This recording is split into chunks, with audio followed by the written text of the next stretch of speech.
Writer Works International.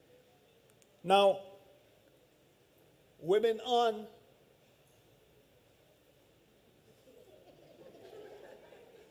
for a little bit a healthy relationship. And so there are questions. There are some who don't understand. There are some who don't want to understand. There are some who are benefiting greatly.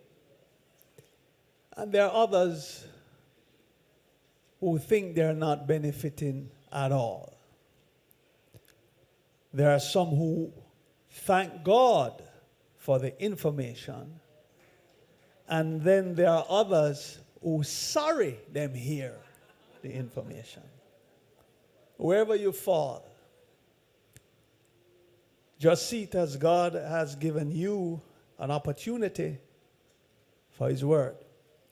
The Bible did say in the last days, the hearts of men will wax wicked and wicked. And they will turn away from the truth and give heed to seducing spirits and doctrines of demons or devils.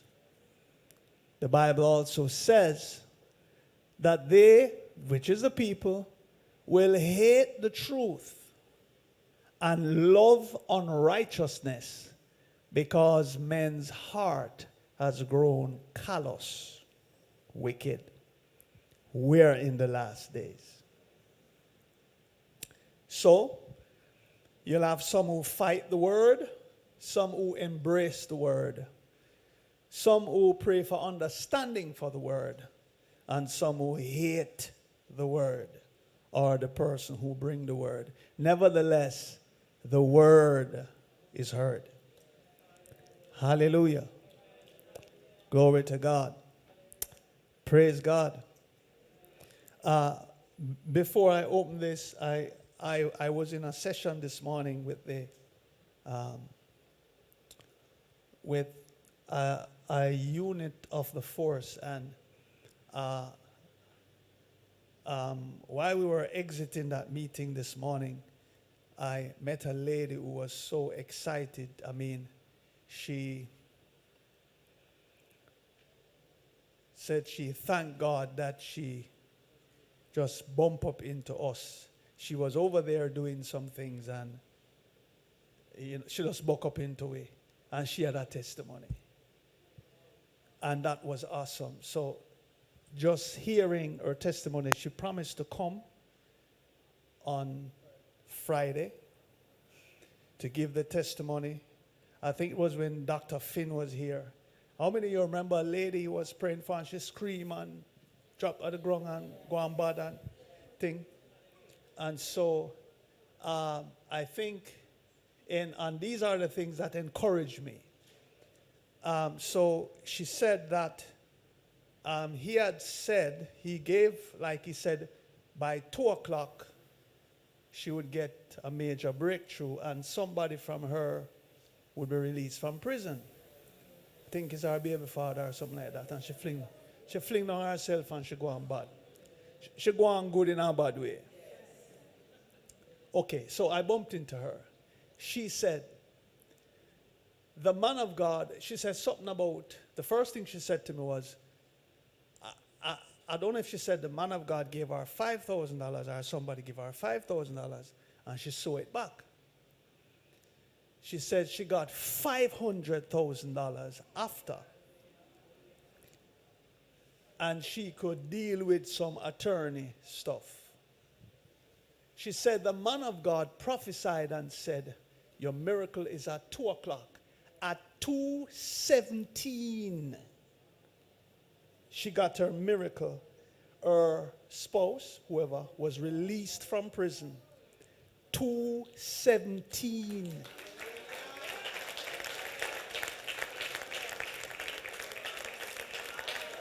$217. She wrote it down. Glory to God. Now, these things encourage me when men of God come and prophesy and people get them. You see, that's why I have to allow other prophets and men of God to come. Because you see, what God will use me to do, He will use another man and use another man. So that's why we have to encourage you. Don't miss the prophetic conferences. Because you see, okay, now that was so specific. Unlock her miracle. She said 2 o'clock, and 2:17 the man was released.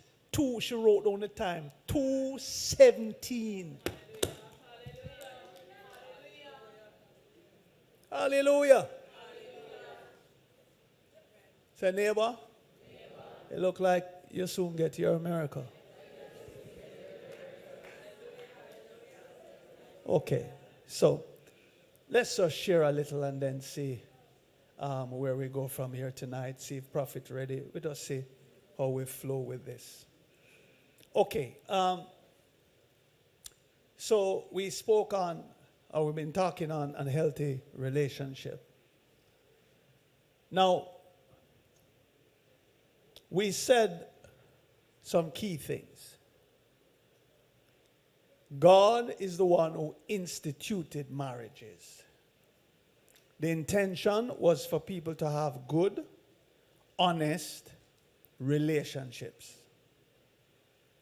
Relationships of truth, relationships that are lasting, and relationships that people can emulate or look to, copy. God also taught that the families in the earth should be the godly family. Remember when He made man in His image and likeness. And the aim was for man to be fruitful and multiply with children in the image and likeness of God and fill the earth.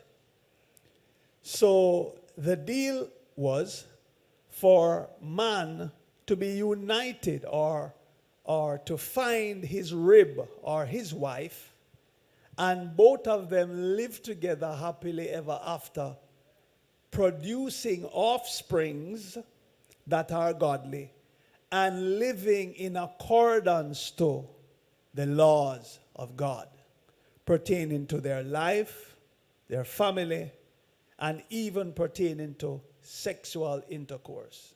We good? So there are laws. There are things that God has stipulated from day one as to how a man and a woman should function in the earth. We good? Okay. So over the years, what normally happened is the woman was never working out. She was a homemaker. The man was the one who go out, get the food, he had the job, and he comes home and take care of his house. So the woman was the one who is home. She's the homemaker. She would take care of the kids while the father go out and look it, or he'd say, and hunt, and bring home the venison. And he would take care of his house. Okay? We're good. Now, over the years, things happen where man has lost his authority because of sin, because of man's strain. You know, man started to have lots of women and men started to dabble, and so the power or the honor that was on a man faded little by little. And so men in the earth were not able to perform in their duties as they ought to. They got weak. Hence, the females took their place. So you have females in business, females who rise up in authority because the men were failing. Why were they failing? Because the men were hooking up with women that was not in accordance to what God has ordained. Hence, those women or those relationships would sap from that man, or will rob that man of his strength, his energy, his wisdom, by what he was doing in those relationships. Because he could meet a woman that would lead him to serve her God. And in those days, women had different kind of gods. And so if you can get that man to bow to your God, then he would be in trouble with his God, which is the true and living God. Hence, that man would become weak. So read story of Samson and Delilah. She make him trim off him ear. And you can't say the thing. So you see where the weakness come, and then him not weak, him not strong again. Okay. Today, we have several relationships failing. Marriages, homes. Not new is because we have drifted off or away from the precepts and principles and the Word of God. Hence, as a result of that, we're failing left, right, and center. Hallelujah. Okay. So, we looked at, and I'm just going to be ham-chawing some things because I really wanted to zero in on some questions. So, we said a man choose by who is suitable, adaptable, and complementary. Or in other words, that man is seeking for his rib, his missing piece. Somebody who is compatible to him.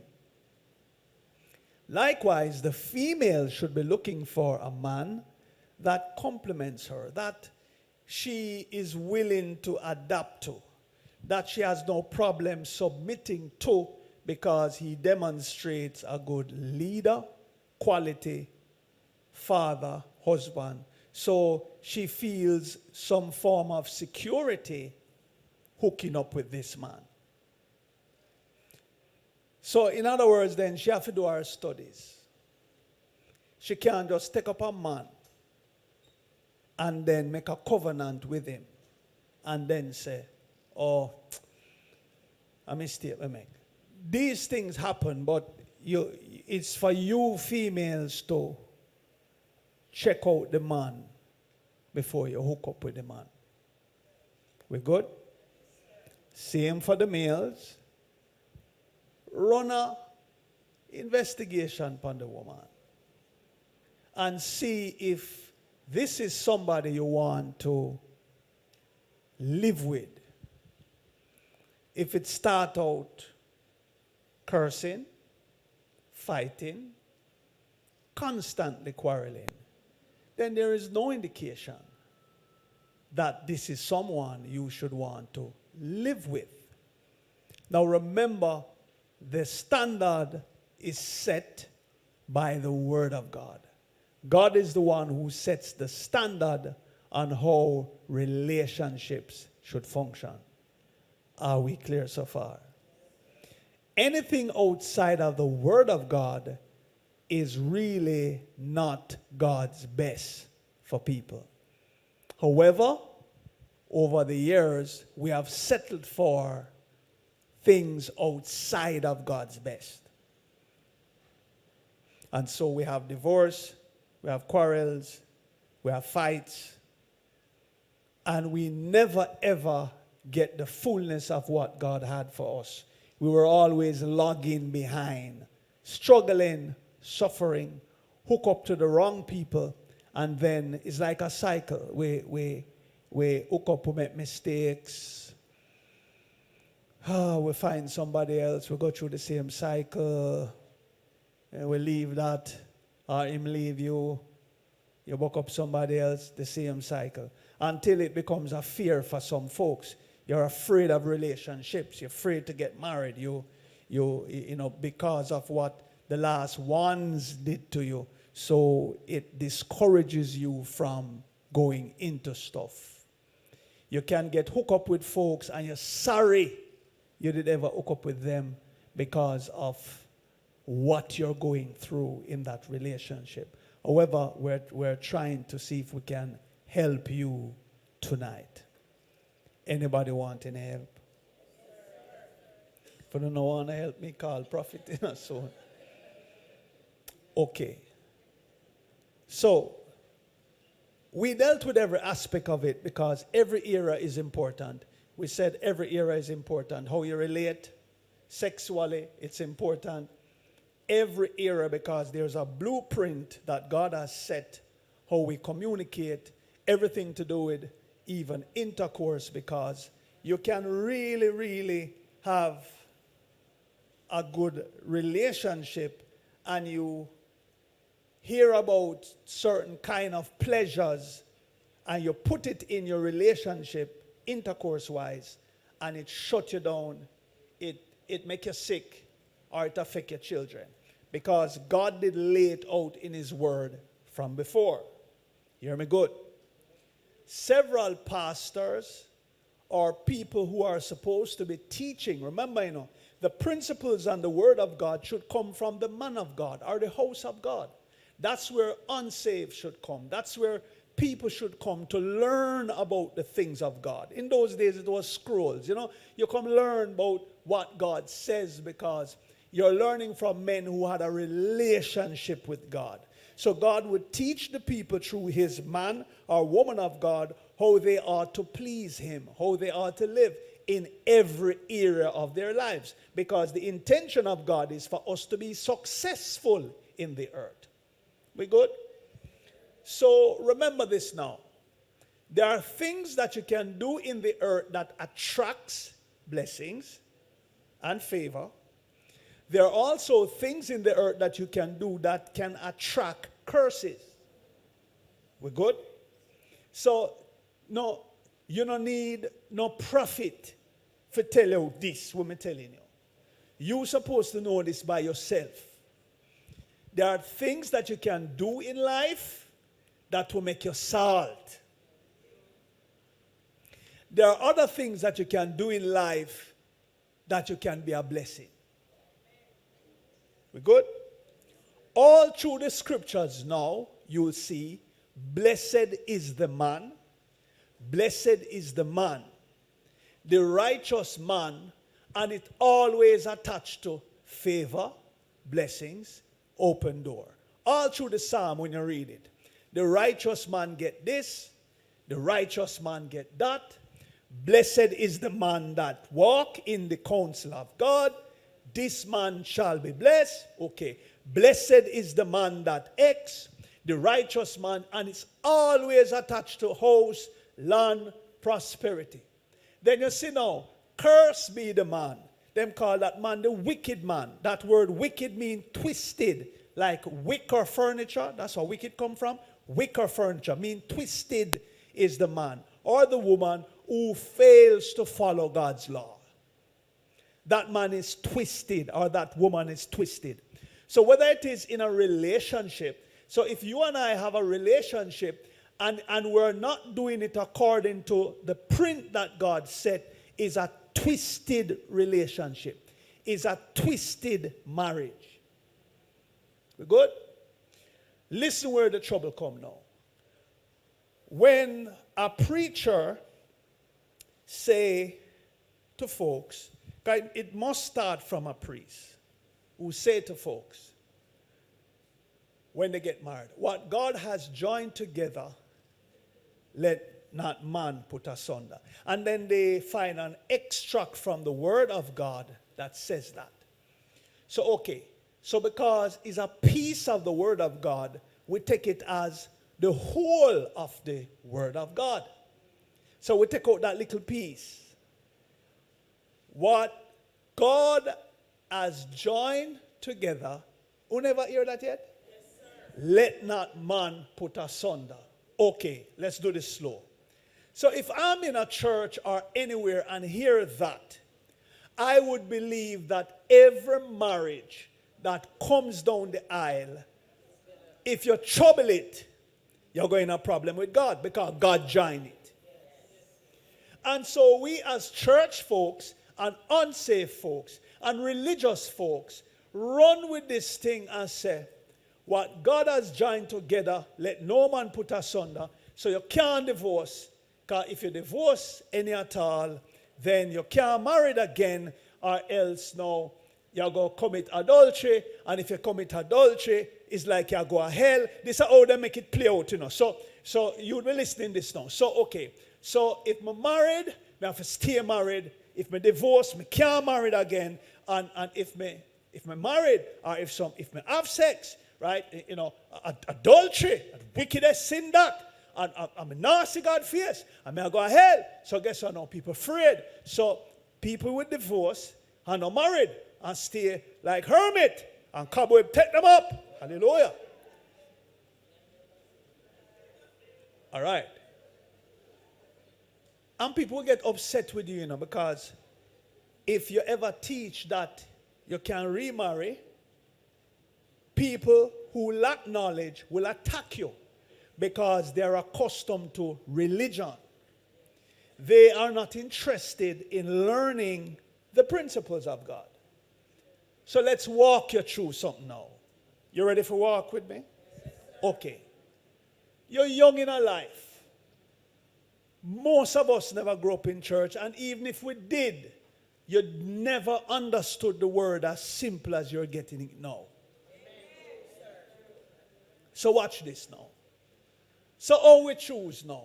We never know about suitable, adaptable, and complementary.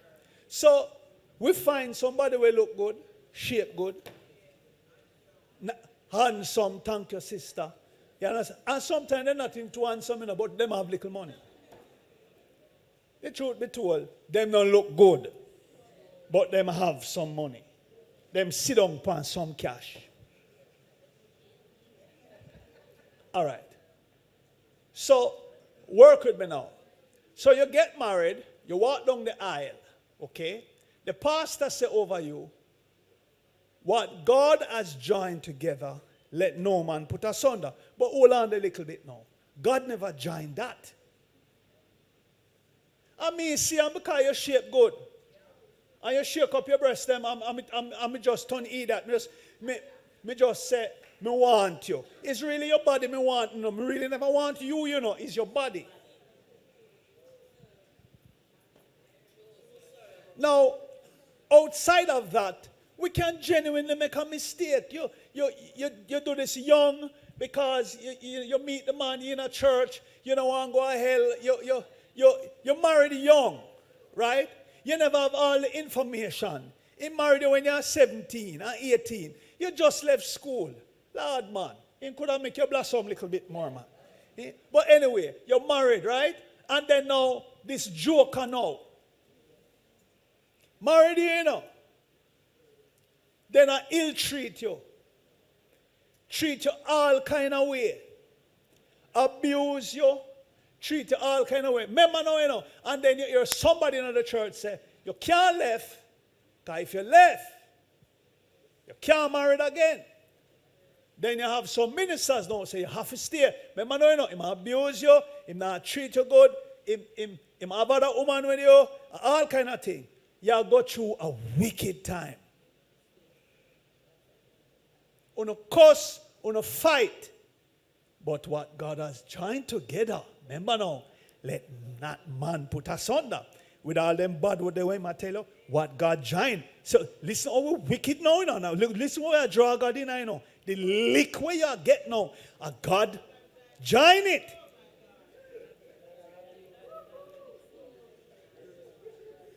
We not even not think. So remember now, the curse and the heap of bad word, where they might light you up with, what God has joined together. Don't pull up that. God no like divorce, remember? And I him join it. So everybody will see come down the aisle. Oh, God join it. Let me hear if it shocks some of you. 7 out of 10 marriages, God was nowhere near it. So let me tell you something. God never joined that. So he was referring to that. So he says what God has joined. So let's get back to the principles now. What did God ordain? How a godly person is joined? It is right in Ephesians 5.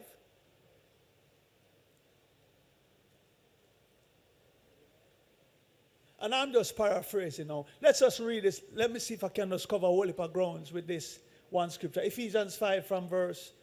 I don't want to start from 25. Start from about 23. What 23 say?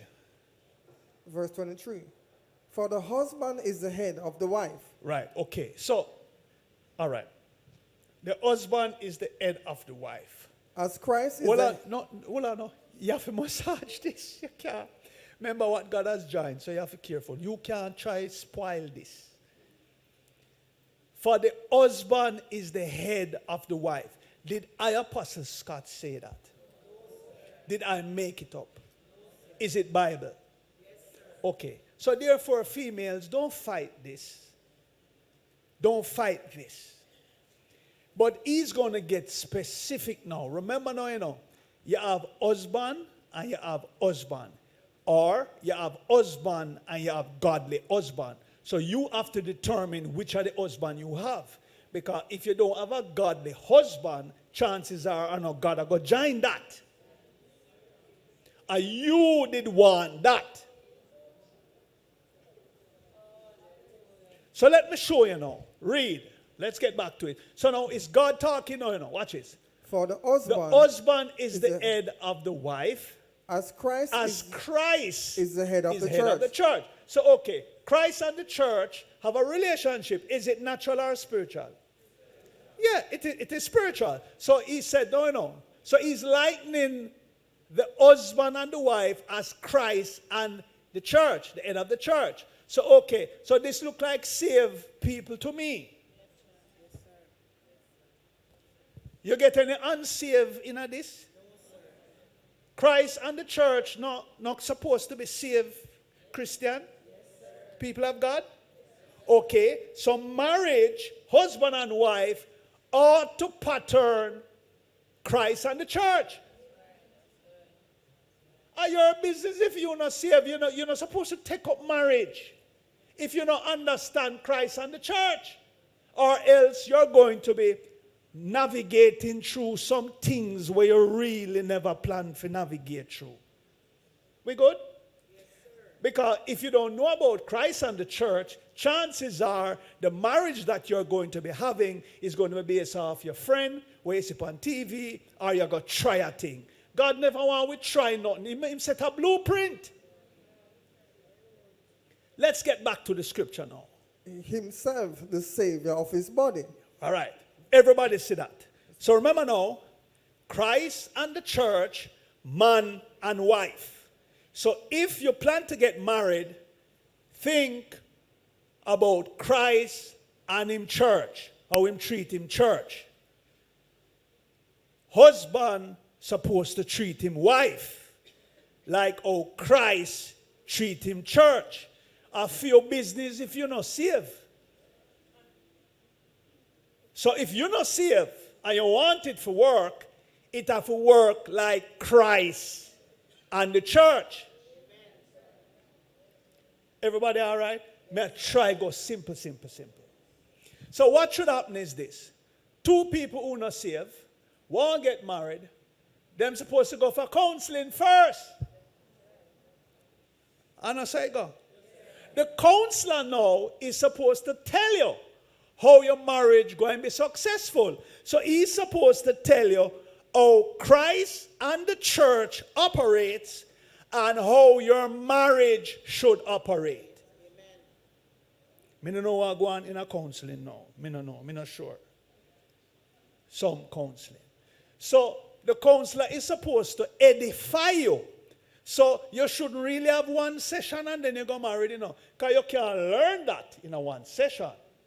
So, one, you're supposed to learn how Christ treat him church, and from that, you're learning how you treat your wife.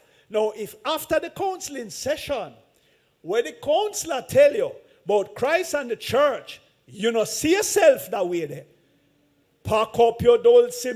Just tell him, say, give me back my marriage money when I give you the 15,000. Me can't bother with this thing because me have to go treat her like how Christ treat the church, and me never planned that. Give me back the money when I give you for married way. We good? Or, if you're not interested in how Christ treat the church, you can still get married. But it dicey now because you're going to treat one another based on how you feel. You're going to fall into the other category now. We all right so far? So that other category is not what God joins. Because you refuse to do it his way. So he can't join something where I go pop off. Reason this out. Why would God join something where you're going to get beat up and kick up and bun and talk to me? That not sound like God. All right. Read some more now, reader. Verse 24. As the church is subject to Christ. As the church is subjected to Christ. So let wives also be subject in everything to their husbands. Is he talking to save and unsaved or just save alone? Both. Him talking about husband and wife. Him never specify say only Christian. Him say husband and wife. To wife, you have to subject like Christ. So you better get with it. So if you never know Christ, you need to know about Christ in order to fulfill this. God will only back his product. Me not back no product where me no know about. Where me no make, me can't promote. Is that reasonable to say? All right, so can we read some more now? Okay, reader, help me. Verse 26. So that he might sanctify her, having cleansed her by the washing of water with the word. All right, so this is why, because you can meet a young lady who was broken, who was hurt, who was abused maybe, who was raped, whatever. So now the man's responsibility, put that back up, is what now? You're going to meet her, talk, say, put back the scripture. Okay, so I'm going, what? Sanctify her, having cleansed her by the washing of the water through the word. Is it save or unsaved? Anybody who name wife. So if me don't know God, I can't do this. It's going to be hard for me to wash you and sanctify you with the word if I don't know the word. Amen. He never said save people alone. He's talking about man and wife. Remember where we started? There was Adam and Eve. They were supposed to reproduce godly children. The devil came in and troubled Eve. So Eve had one good child and one bad child. Because a bad seed was in her. And that's how the race multiplied, good and bad.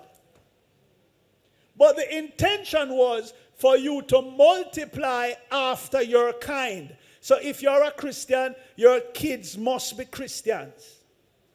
You teach them the way of Christ. Amen. If you're a sinner, you pick them, I go sinful like you. We all right? Yes, we sure? Yes, read our way to reach.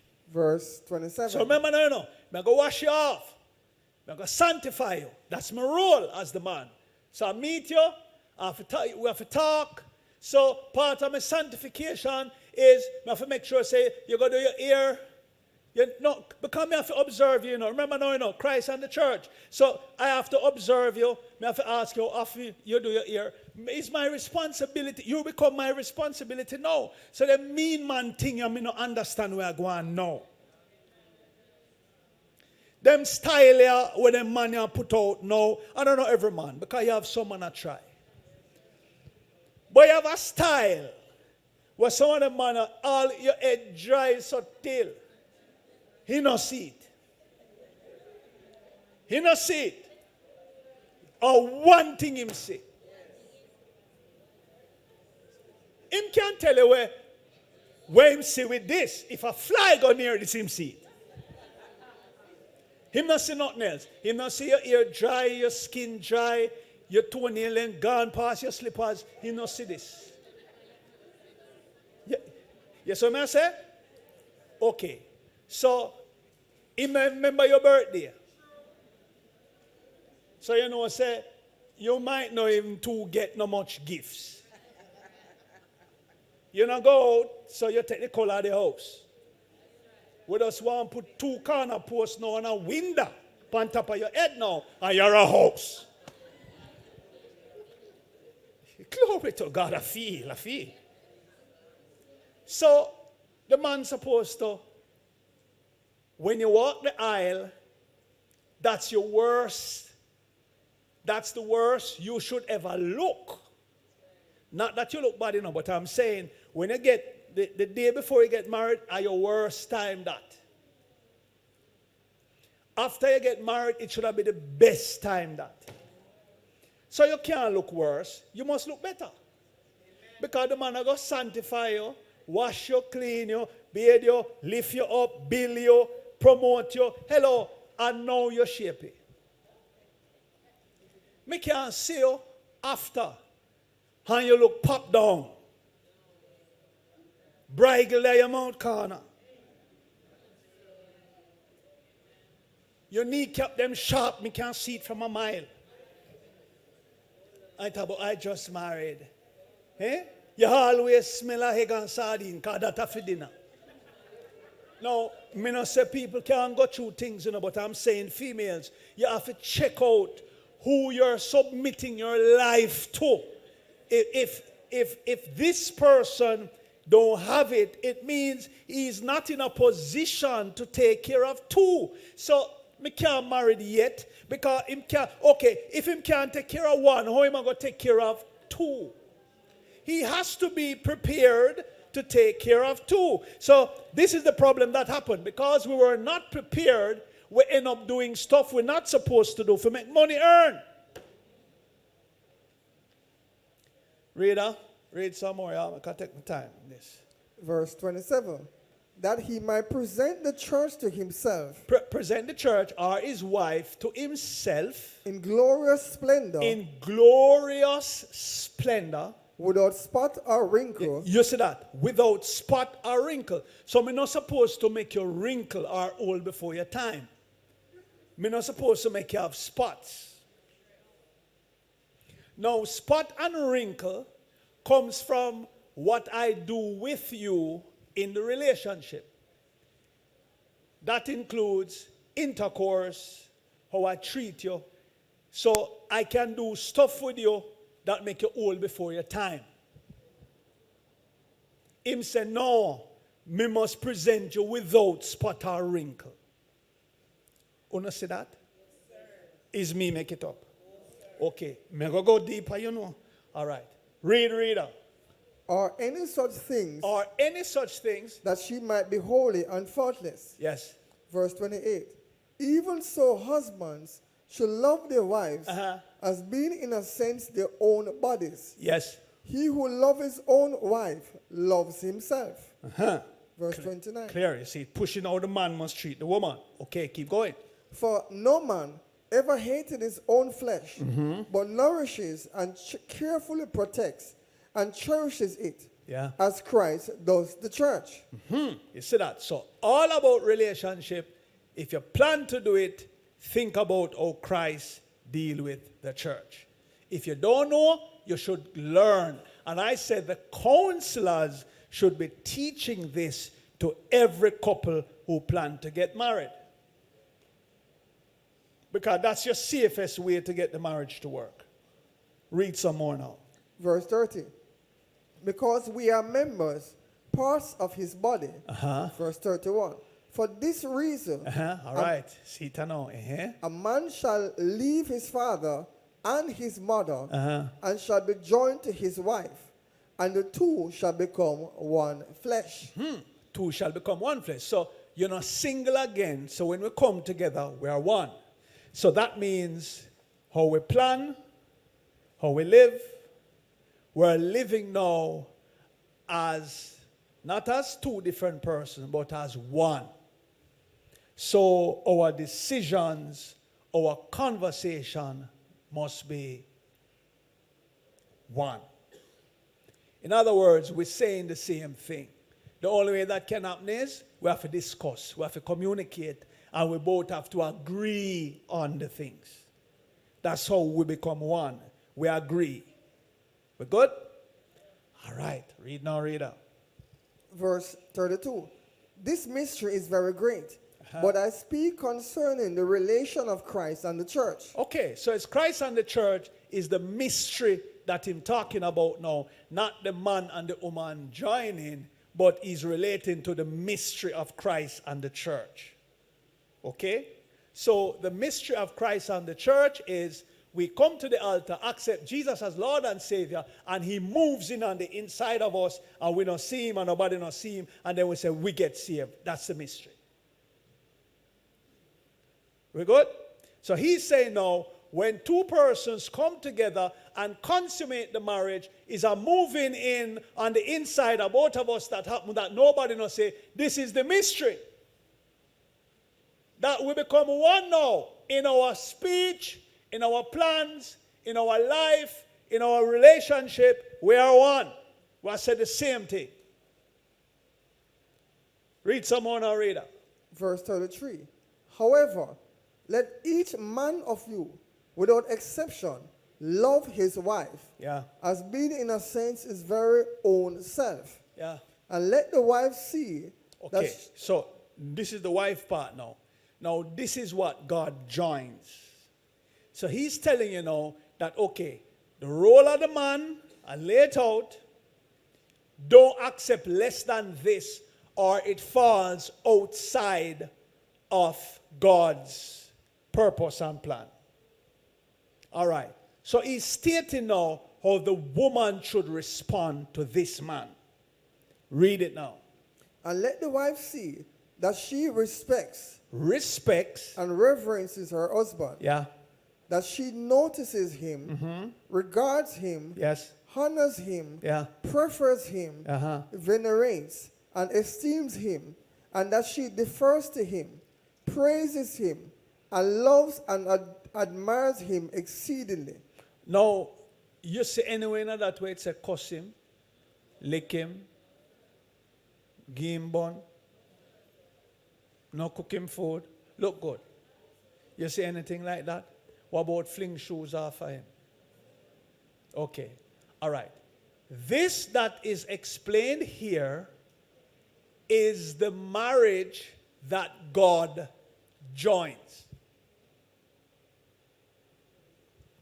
So he's saying now, this, you see this? He says for the female, this is how you should treat this man. He says to the man, this is how you're going to treat this woman like how I treat my church. He says now, that joining let no man put asunder. This joining can't separate, because if you do all of that and me I do all of that, how we are going to separate? You get it now? So we can't divorce now, you know, because you doing all of that being the female and I am doing all of my part being the male. How we are going to divorce? If me I wash you, bathe you, care for you, take care of you, do all kind of thing, put you, hello, build you up, treat you good, hello, then you really would have want to leave me for somebody less than me? It's a gamble now, you know, because, okay, you're going to give up that. For what? It must be lost. Because whatever you're going to give up this great relationship for, in my estimation, as a layman, it must be something better. But something better can't be there if me I do this what Christ said. So no better than this. Better than this have to be the same. Because if the other man that you like, that come into your life, is this him should I do too? So what the difference of leaving me to go to him for him treat you like how Christ treat the church? If me I treat you like how Christ treat the church. You see what I say? So he's saying now, so the only reason that can spoil this marriage should be now we step out of the relationship and have intercourse. It must be as a result of something that caused that. Either you lock off upon the man, or the man lock off upon you, or something went haywire. We good? You're sure? All right. So, okay. So let me take this now from, you did finish read? All right.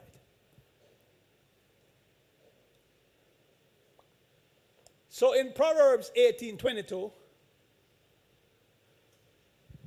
and I'm going to see if I can tie this up in maybe 5-10 minutes and then open the floor. I really want to do that. Proverbs 18:20 and 22, what it says now. He who, it might take too long for read, man. Lord, man. He who finds, watch this, a true wife. Now, if you say a true wife, it must means that you have wives when not true. It says, he who finds a true wife. So, who is the true wife? What we just read about. Okay. So, he who finds a true wife finds a good thing and obtain favor from the Lord. But if it's not a true wife, will you get favor from the Lord? It means that you wouldn't find a good thing. You find a bad thing. And some of your females, you'll realize after a while in a relationship, you realize it's a bad thing this year did have. But God leave room, you know. Him leave room for when we make mistake that we can turn around. All right. Let me jump to this now. Most Christians I hear says God hates divorce. But you know where them get that from? Them hear people say it. 9 out of 10 persons has never read the verse of scripture that says that. Let me ask you, you ever read a chapter that says God hates divorce? Whoever read it? And if I go into many churches, it's the same thing. Nobody not read it, but we hear somebody say it. Okay. Now, lack of knowledge is our greatest enemy. It defeats us all the time. Now, we think divorce is when the man go a lawyer, or you go a lawyer, and them sort out the paper, and then we get the absolute, and then we say, we divorce. No, that's a manifestation of divorce. So I'm going to walk you through the scripture that says God hates divorce. And I'm going to show you through some other scriptures what God said here too.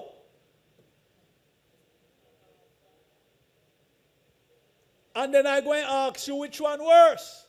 Either you divorce and remarry, or you divorce, stay single, I ask you which one worse. Or it's 3 scenarios.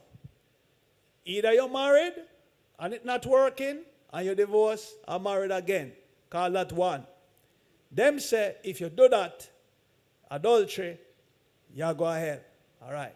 So we are going to find out tonight which one worse. Plan second one.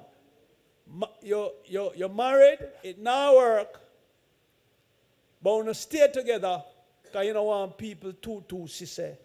you divorce. So you sleep in a different room, you no cuss and go along, you no have no relationship, but you no stay married for the kids' sake. That's 2. Number 3, you're married, you divorce. But the separation was bitter. There were hurts, pains in it. But the twin is single now. But you still have hurts. Which of the 3 is worse? And then you say, no, all right, me now go get married to another man because me go obey the scripture say, no, that if me divorce, me not for marry no man. So me stay single now, you know, but me going through hurt and me bitter same way. But me now marry no other man. Okay, which one worse?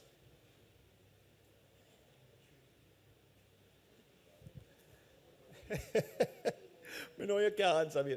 Remember, you know, you follow the scripture, right? You're not going married because them say, if you're married, you're going to be in adultery. So you stay by yourself, but you're hurt and broken and bitter, right? But you want to obey the scripture, you know. So you're not going married because them say you're going to be an adulterer. 1. The one before that, you're married, it now work, but you not left with one another. In the same house, but you not chat. You know, malice. The other one now, it not working, you cut the tie, you go east, me go west, you find somebody else, me find somebody else, and me married over. All right. Which one is the best one? I don't want to talk because I'm going to pray and seek God. All right? Let's walk you through the scripture because somebody never tell you what God meant by divorce. And so we run with the word divorce and we don't understand what God means by divorce. Can I go into the scriptures? Let's show you where this excerpt came from, and we're going to read it slow. So, reader, work with me now. Now, make me fall out. All right. So, I'm going to show you, write this down too, where this excerpt came from. And as we walk through the word, I want you to look at what God is referring to. So, I want you to tell me the word divorce. After I read this, you must tell me what divorce is. You promise that you're going to tell me? So see if you see in it lawyer and separation.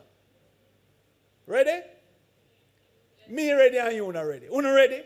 They say ready, no man. Ready. All right. Reader, them say them ready. Malachi 2.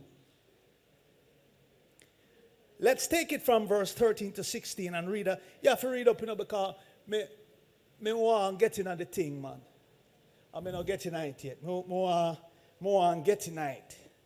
Malachi 2. So let's start from verse 13. Let's go slow. Put it up on the monitors. Those of you who are watching, we're on a healthy relationship, and we want to discuss every area of it because I want to button it up maybe tonight because we're preparing for the conference, and I really didn't want to take it all the way down there. So I kind of want to wrap it neatly. Okay. Verse Okay. 13. Let's work with this. Verse 13. And this you do. And this you do. With double guilt. With double guilt.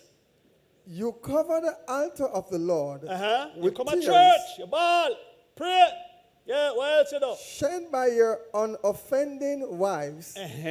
Divorced by you. Divorced by you. That you might take heathen wives. All right. So pay attention now, you know. So you divorce her so you can take a heathen wife. That means that this wife was a Christian. True? So now you're moving from a Christian woman to a heathen. We see it? I wonder if you see it for yourself. All right. Okay.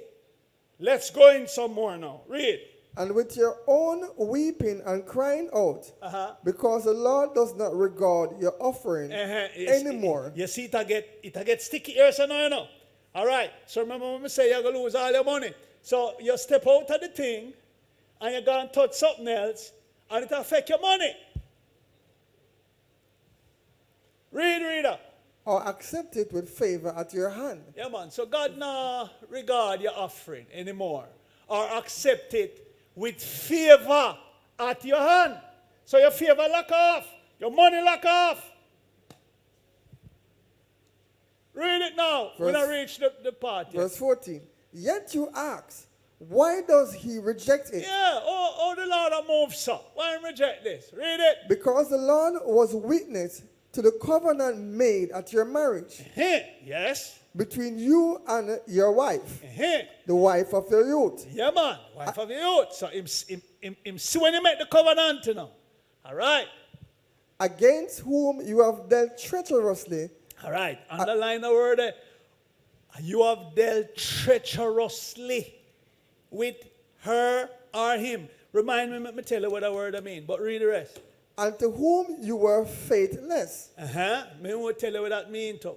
Yet she is your companion and the wife of your covenant, made by your marriage vows. Made by your marriage vows. All right. Read now, reader. Verse 15.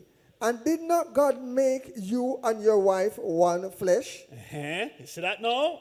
Keep going. Did not one make you and preserve your spirit alive? And why did God make you two one? All right. Listen why I make the two and the one now. See it here now. Read it. Because he sought a godly offspring. One more time. He sought a what? A godly offspring. One more time. A godly offspring. All right. So you see that now? So the intention was, remember now, two people should come together, honoring God, living the things of God, and having kids, offspring of God.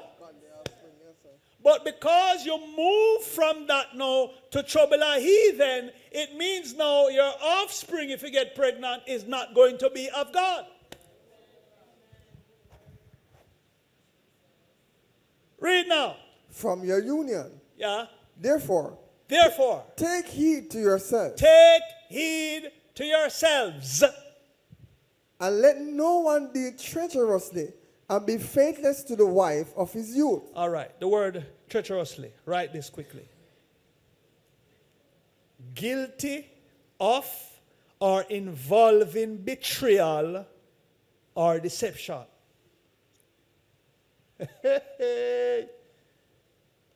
So you can plug it in and read. Guilty of or involving betrayal or deception. That's a treacherous. Faithless. May I go too fast? Faithless.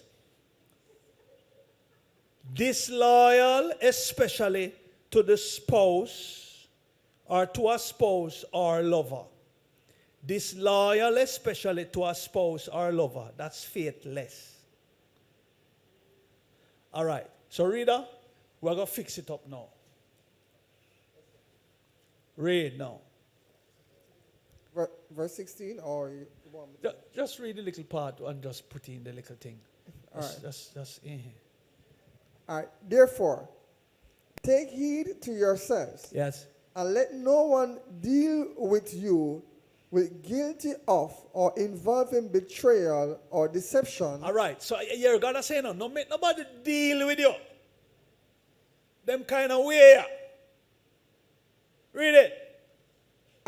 And be disloyal, especially to your wife of your youth. Especially to the wife of his youth. In other words, don't disrespect her. Don't treat her any way. Deceptive. All of that. Read now. Verse 16. For the Lord, the God of Israel says, I hate divorce. All right. You see what him call divorce? Him just read it, you know. When you deal with each other,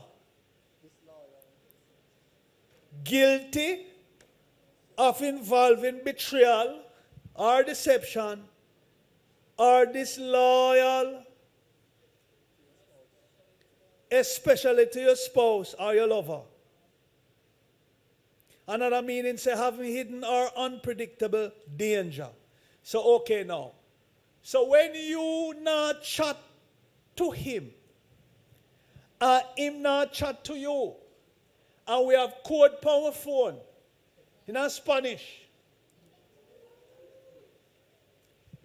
you never know, say, you were on the highway of divorce long time. You say, you think. So now I'm saying, no, God say, him not like this. Him not like the disloyal, the disrespect, the dishonor that both of you are deal with. Him say, this me hate.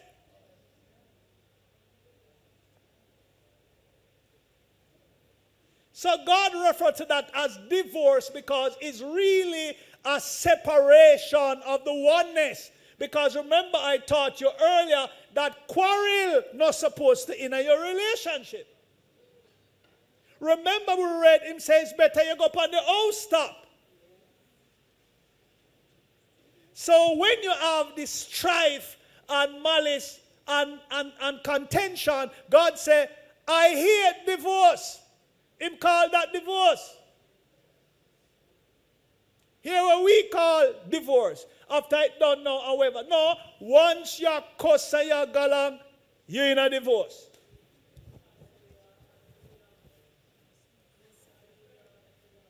When we pop off and sell the thing them now, that are the manifestation.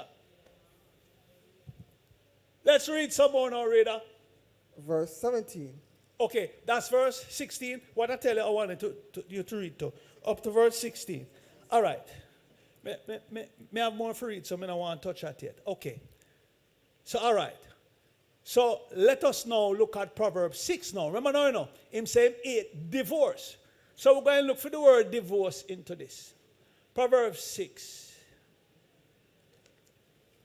Because God ate it. Verse 16 to 19. Proverbs 6, 16 to 19. Find divorce for me in this. Read it now. Make sure you find it and read it up. The bother make we fall out. Verse 16. Uh-huh. These 6 things the Lord hates. All right. Remember now, you know, we just read divorce. But I explain it to you because he said some stuff before he got to divorce. So him said, all right, them 6 things I may hate. Make we look for the divorce. Indeed, 7 are an abomination to him. All right. Verse 17. Uh-huh. A proud look. The next one. That is a spirit that makes one overestimate himself. Read up. Me want you read divorce, man. And underestimate others. All right, that's a number 1. All right. Yes, sir. The next one, no, a divorce. A lying tongue.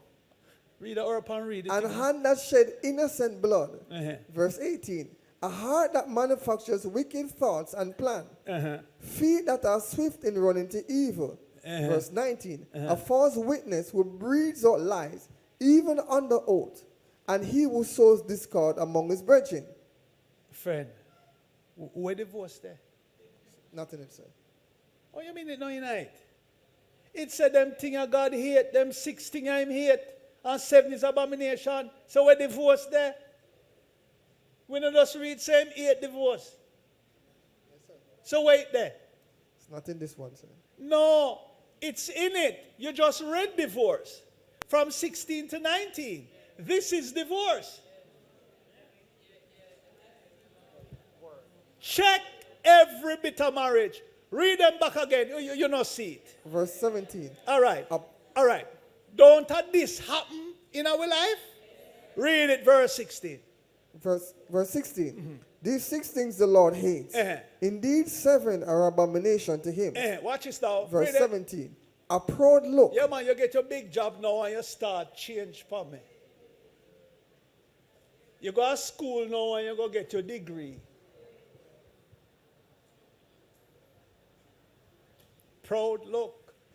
You're a lawyer now, so you not treat me. Me not get dinner again. Because you're an attorney. You're my wife, you know, but me must do so. When you come, you must bow, because you're Queen's Counsel.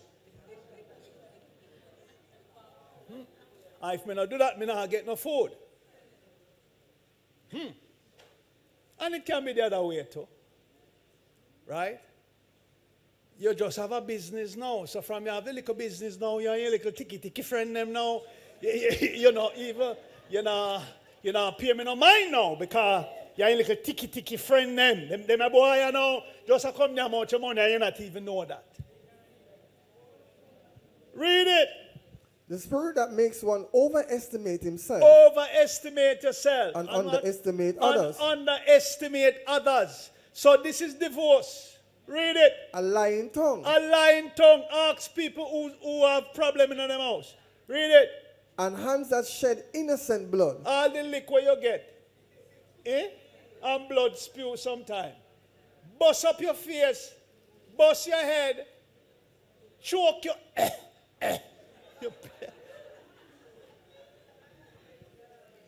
Big fight.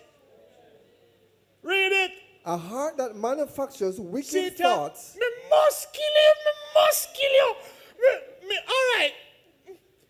Me left you from in a bed. You stay there. Me left you a long time. The man don't know that. You left him long time.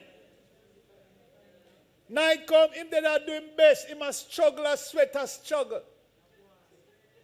Him think he must do the world, he must struggle. Intercourse, nice him. Him alone. Him alone. And you just have your mind. I wonder when I'm going to cook.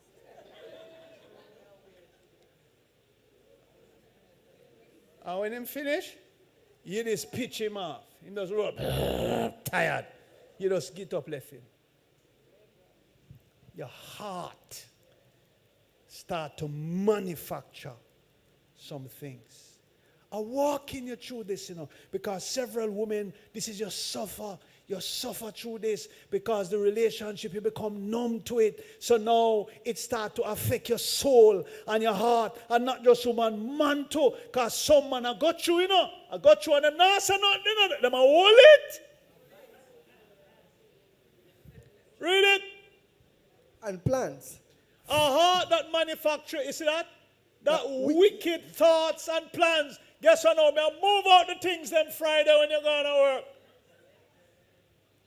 You think it's a good art that a manufacturer? Me leave out early morning, whistle gone, like me and the cat's pyjama. You don't plan for the truck to come.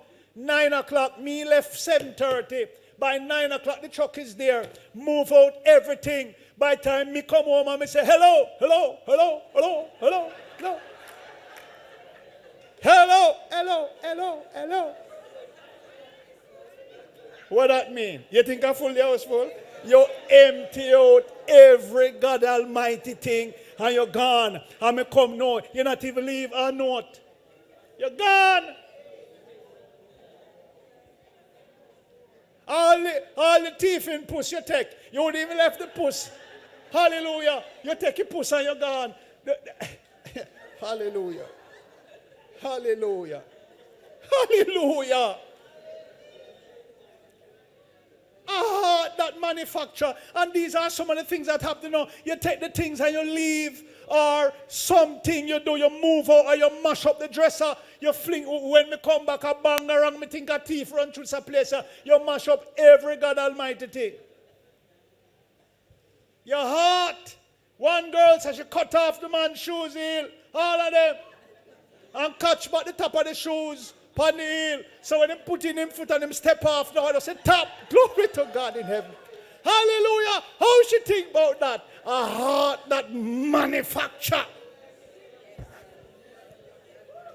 Another woman say, oh, the way she hurt him now, disrespect me. So now she do, she cut off the pants foot them. All them work pants and jeans. You cut them and turn them in a shorts. So I'm ready to go work now, executive. And go start stepping up, woo, a shorts. Everything, glory to God. And then you're gone. You move out. Lick me now. Lick me. Lick me now. Lick me now. Lick me now. Man do it too. Man cut off your shorts, Betty. Give it your mic there, man. Because Betty, just tell me, guys, remember we talk about this now, guys, please. Don't do this to apostle. You have to run here, you have to run, you have to run. Yeah, man, you're fit, you have to run. Yes. Good night, sir. Good night, Betty. Sir, man, do them things that to because Where Mando? me did have a cousin, sir, and the man, this girl, I go and good at, you know, she's certain things where man go on which never like. So she decides, say, she go take care of herself. Sir, the man cut up every piece of her clothes. What do you mean cut it up? Cut it up, sir. I mean, like all the blouse and put some cutting it with the scissors. Yeah, but him not cut it in a half like how Look, cut the sir, man look pants here. cut. She could wear them there again. Everything, all our work clothes. Them man go on with them something there to say. Rarely. Really. And some woman him get that from. Hallelujah. Glory to God in heaven. So I am saying now, and there are things that maybe you females could tell me that you have done that would make all of us laugh. Because it come to you, you know. You may not know how you think it up. It come to you. You understand me? It come to you and you just doing it. Read the rest. Feet that are swift in running to evil. Yeah, you run, go tell your friend. You see, all this is divorce. All of what I'm reading here is divorce. So I'm saying, that's why I ask, you know, which is worse? Because one, you're doing these things and you don't realize that you're in divorce. Although you separate and you not keep nobody else, but this is your life just the same way, being a single person. So although you never got remarried, but you're still in a situation where you're in trouble with God. And this God saying not like. This. So he puts it back in the book of Proverbs, because if you take this out of the bad relationship, then you won't have separation. You did finish reading it? A false witness who breathes out lies, even under oath. Yeah. And he who sows discord among his brethren. You want to go up at the courthouse, the man making friend them, come tell lie upon you, and vice versa. Especially when kids involved. This is a very, you see, some people quiet, you know, but some people going through the motions of the court, and it is very unhealthy. Let me say this to some of you. One of the most embarrassing thing is when you have to go, you know where the family court is? Downtown, you know. You know, old war theater building, somewhere down there, so. Make I tell you something. So when you up it up with your brown self, your pretty hair, and you step on wiggle waist and step on so, yeah man, me know you have your PhD and your KFC degree and everything, because you know if you eat chicken well. And so, right? You have your degree them and so, but it's one court and a down there, so you have to go. So you see, that alone is embarrassing in itself. Because when you go down there and go back up, everybody now, you know. Remember now from them we live down so around, so, and get to everybody and say, how is she down here? And they go back up, you know, them kind of people. Hello. Everybody mix up down there in the one place. Everybody. So, from you go the first time, you know, you even want to go back. But you have to go. And you have to sit down on the bench with all different kind of people down there. So, yeah, you have to go down there. So, you say, the punishment of divorce, that. And when you hear your name called, you say, yeah. And people are saying, where's she at down here? Because some people now expect certain kind of people down there, so. I don't know one answer, I don't know one talk.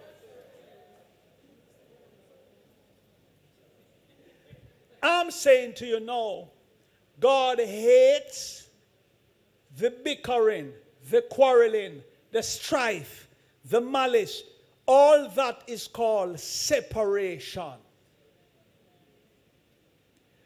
What we call divorce is the manifestation.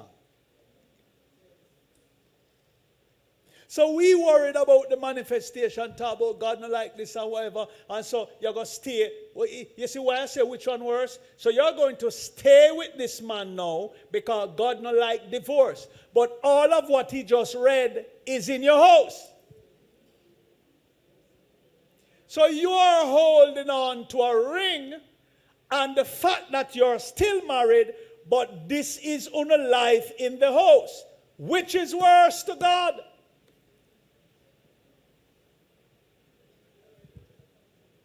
No better you cut and pray for forgiveness and ask God to help you. Because guess what now? You can have a man of God or somebody who enter your life now, and you see where the scripture come now, and wash you and sanctify you from the hurt and the bitterness of the relationship before. Now you see how that come in and now. Him going to sanctify you and wash you, because some relationships that you have gone through has left you devastated, and sometimes, listen, it linger into your life for many years. It affects your emotions. Listen, there is no good. Nobody wins in a divorce. Everybody lose.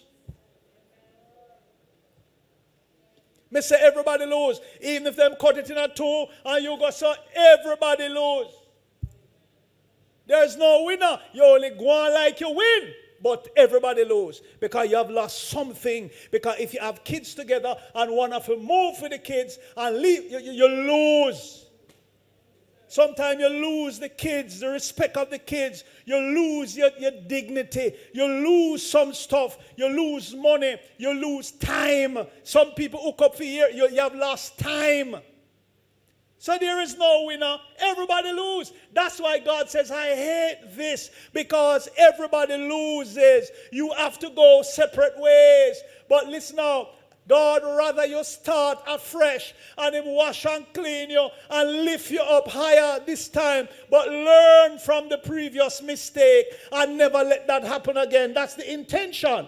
Don't stick out to say, are your church people, oh, God hate divorce, but we have malice and unforgiveness. When we sing the same way.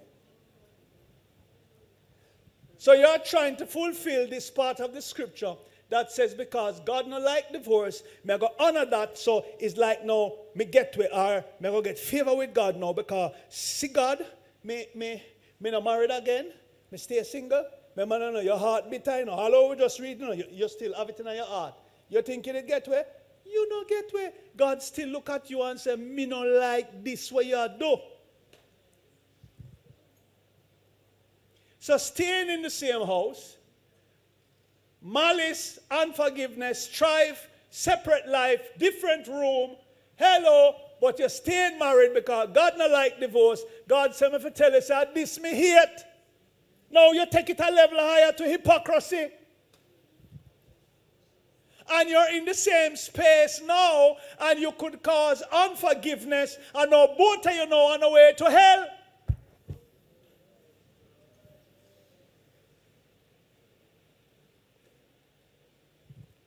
Or could I hear a pin drop? Okay, so I want to open up for some questions. We said, I remember I said this, the pastor, when you get married, he only joins the body. That's all. But you're still not married yet. When you consummate the marriage through intercourse, that's the second joining, you join the spirit. But you're not married yet. The third joining is the soul. So if you have insecurities, if you have fears and superstitions, it will come out in the third joining of the soul. At that, either keep a marriage or you lose your marriage. And the pastor will join you. It's not the intercourse that you have to consummate. The third one is the most important part that either breaks or keep a marriage, is the joining of the soul.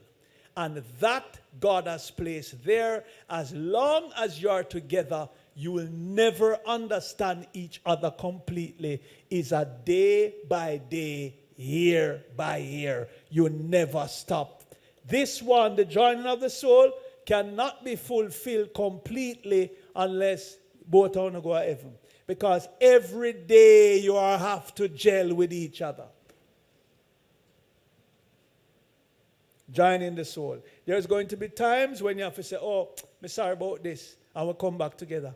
Joining of the soul. We plan for buy this. We plan for go here so. We plan for do this. We plan for do that. Joining of the soul. Okay, we have a disagreement and stuff like that, but we have to learn to come back together. That's the joining of the soul. Is when we're not seeing eye to eye is when the problems start.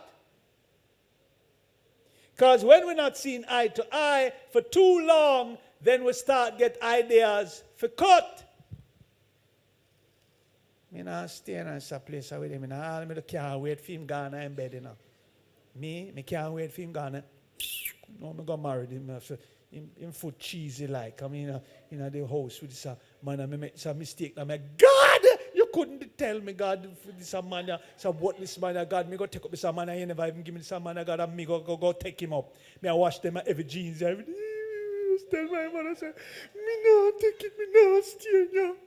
But him want me cook now, burn up the food now, burn it. All that a fester in your heart. You know something, let me stop here for some questions.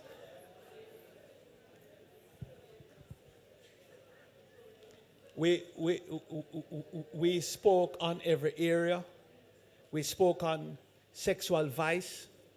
We also said to you, let no one tell you to spice up your marriage with sexual vice. We listed out what sexual vice was. We said it's immoral or wicked behavior, criminal activities involving prostitution, pornography, masturbation, drugs, dildos, all those stuff. We list out some things that include sexual vice, also that is reverse. Okay, there is some list. You can run your checks of the most dangerous sexual positions, and they have listed them there. And there are several females and males that has been affected greatly, but because nobody not talk. Okay, so I'll just list them out because of the teaching, and then I'll leave them. So the first one is the co-position and reverse co-position. So that's two. So the co-position, and then you have the reverse co-position. Okay. Next one, doggy style. Am I going too fast? Next one, standing up style.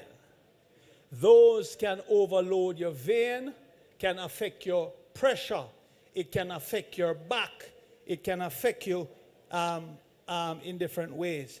Then you have oral sex or oral intercourse, rare intercourse, masturbation, using dildos or dollies. These attract spirits to you and your household. Okay, are there any questions? I listed them out. See a hand at the back. Oh, you. Okay. Let's go. Questions. So you have the co-position, the reverse co-position. I think you should ask if you don't know what that is. If not, you think me mean go on like a cow. You can stay there. Yes, sir. Can nobody not have no question? Listen. We want to button up this topic and cover it. For your information, it is vital, okay? Because you have several persons who have injuries, intercourse-wise, female, who have to go through surgeries because of these kind of things. And you have some who have affected their uterus, their tubes, and after that, we'll not ask the question. Yes, sir. Good night, sir. Yes. I think it was the last miracle service. Yes. You had called for some court issues. Yes. And I went into the line. So I've been battling, sir, everything we had to about, I can attest to it, about the breakup, how it affects the child and it affects both parties. I'm telling you, sir, when I started coming to GWIF, sometimes, sir, I used to be praising. Sir, if me never find G with, so me just start right there. If me never find G with, sir, I probably walk on the road like the madman and I eat out of the rubbish bin. I was going through depression, sir. Suicidal. Me never want to live, sir. I couldn't wait for night come. I couldn't wait for morning come, sir. Because I had my son when him up to 2 years old, sir, when I had my son. And my son born and me have him up and down. Walk him up and down. Sir, you talk about walk up and down like soldier. Walk up and down till my son feel heavy in a man. And he was just him born premature, sir. Right? And then when we split, because she went out at the outside, sir, and sir, and I'm telling you, she kept my son from me. She blocked all mediums for me to interact with my son. I'm a buckle through that when I've been here. When I stand up in the church, sir, I've always been asking you, sir, me just wait for you, just look through your things, sir, and see it. I buckled, sir, my bad, sir, when I'm there sometimes, sir, and I see other people, even Leon's daughter and other little children, them a grow up. It affects me, sir, when I see people out with their kids. It affects me. Sir, it affects me in my work, sir. I'm at work, and I tell them I have to leave out of the office, sir. So, how long did she take away the child? Sir, for 8 years, sir. For 8 years? Yes, sir. And may I tell you, sir, it affects me. And when you call out in there and you say, wrap up, sir, I have to tell you thanks for the teachings, you and your wife. The teaching, sir, you have to continue, sir, because I tell you, people stop me and them are big you up, sir. Because I keep sharing it, and team, we have to share, like, and subscribe to the YouTube so we can garner more votes so that the thing can go worldwide. Sir, I'm telling you, and when you say wrap it up, sir, within 2 weeks, I got an unexpected call from a lawyer that I had to run into a Zoom meeting with the court. And sir, she even wanted supervised visit. After all of that, sir, and the judge said, no, that judge is a man of God, may I tell you, because him said, no, the man not do nothing to him youth. Why you want to do this? And sir, may I tell you, sir, I brought my son here on Sunday, because I got him last week. Glory to God. I got my son last week, Sunday, sir. It just a start, but I'm telling you, I got him from 8. Sir, I even wanted to take my son to the ball field in the morning before we can come to church. And she had tried push down the time. Yet still I picked him up 8, sir. I pick up my son 8:30, sir. My son a ball, he no want to come like here. And when I take off my, sir, I tell him take off my shades, and I say, hey, I'm Ali. I'm start talk to him, sir, when we can't go to the ball field, I run up and down all about on the football field, sir. Yeah. And then after that, I took him to church. Wonderful. And him sit down at the back there, sir, and I prayed over the seed, and I gave it to him for him to put it into the basket. So I'm teaching him that, sir. So, sir, me just a big you up, sir, for what you do. Because, sir, me I tell you this thing, it has been eating away at me. Wonderful. Sir, I've been bitter. Me get moody, sir. Me shut down. Wonderful. Glory to God. And God has released his son. Come on, give God praise. Come on, give God praise for that. Glory to God in heaven. Okay, yes. Where are the questions? Yes, right here, Apostle. Yes. So I'm asking this question for a friend. The person wants to find out if... you have to speak up. The person wants to find out if using the finger to penetrate the vagina before sex, if that's sexual vice. Who use who for finger? No, because... Oh, you mean? So it appears that the lady probably... She's you a little bit. No, sir.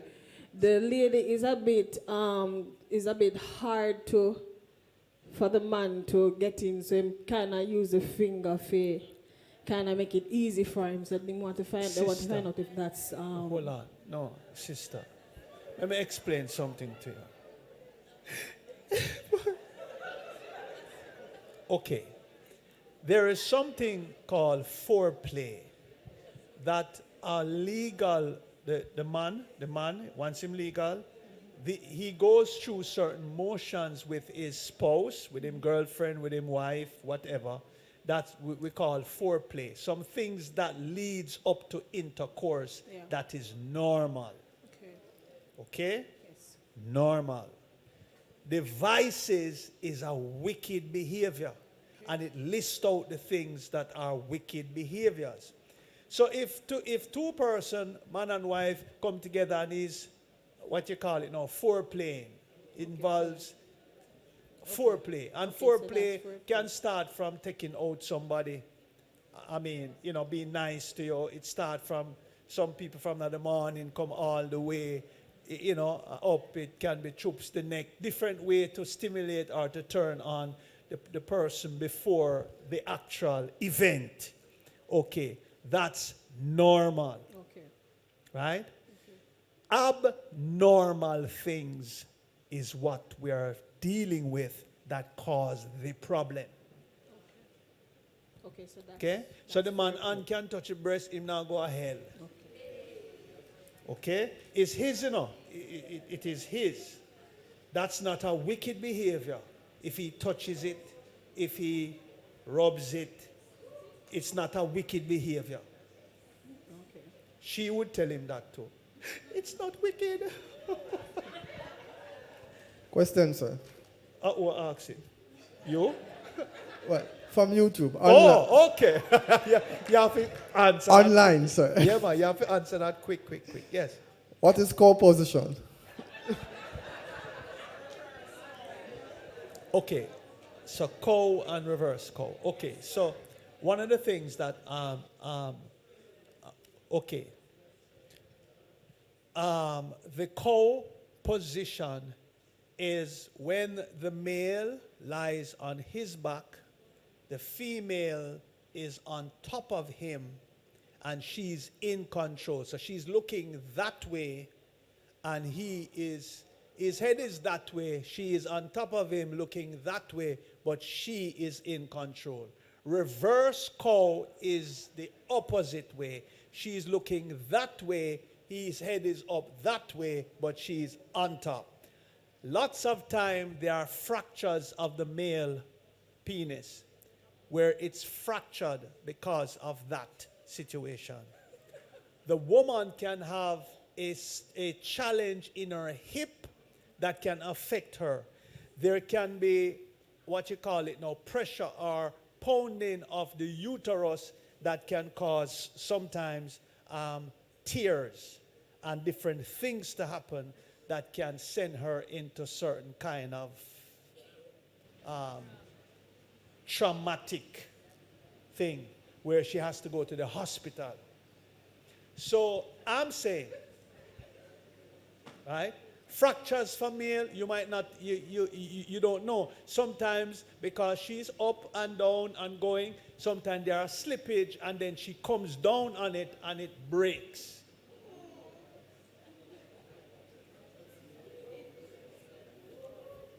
So this is what you don't know. And there are several men who are suffering and you see them normal as a result of an event that may be at 10, 15 minutes because you're trying something and when it is broken, it's like, okay, can I just, since we're on this, okay, all right. So, for example, so let us say this is my hand and this is normal for the man who is ready. Broken, it means whenever he has an erection, this is what happens. You now go see that in a female, but the man is accustomed to this. Now, he has a condition where this is what is happening. Fair co-position? That takes some time to heal, and that I hear is very painful.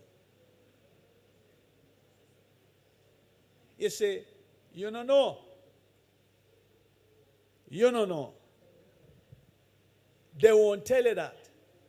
And you won't hear that too much from the pulpit because people don't touch that. But it's better we give you the information. So we talk about the cow, the reverse cow. Everybody know doggy stuff.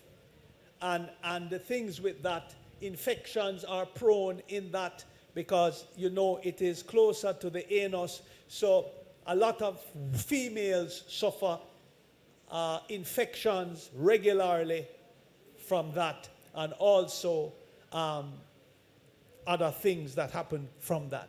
Now, the oral we spoke about because we said when a female is ovulating, sometimes she may not know readily. If there's an infection, she might not pick it up same time. But the man now is enjoying her, he says, orally. So all of that is going in his throat.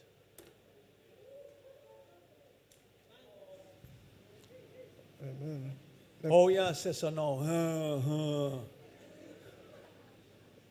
Yes, Brother Rodney, you're hot tonight.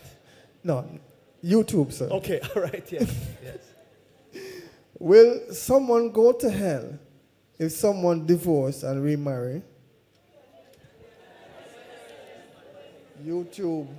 Yeah, but I just was explaining that. I said no, it's not the unpardonable sin. Blasphemy is the unpardonable sin. So I'm saying now, all of what, okay, if a person divorces and remarries and is living a better life, I'm saying now, if God forgive Apostle Paul who blasphemed, okay, and he started to serve God and God used him and his life is changed and now he's with God in heaven, why would God then not forgive you if you made a mistake? Because there are several folks who you married out of lack of knowledge.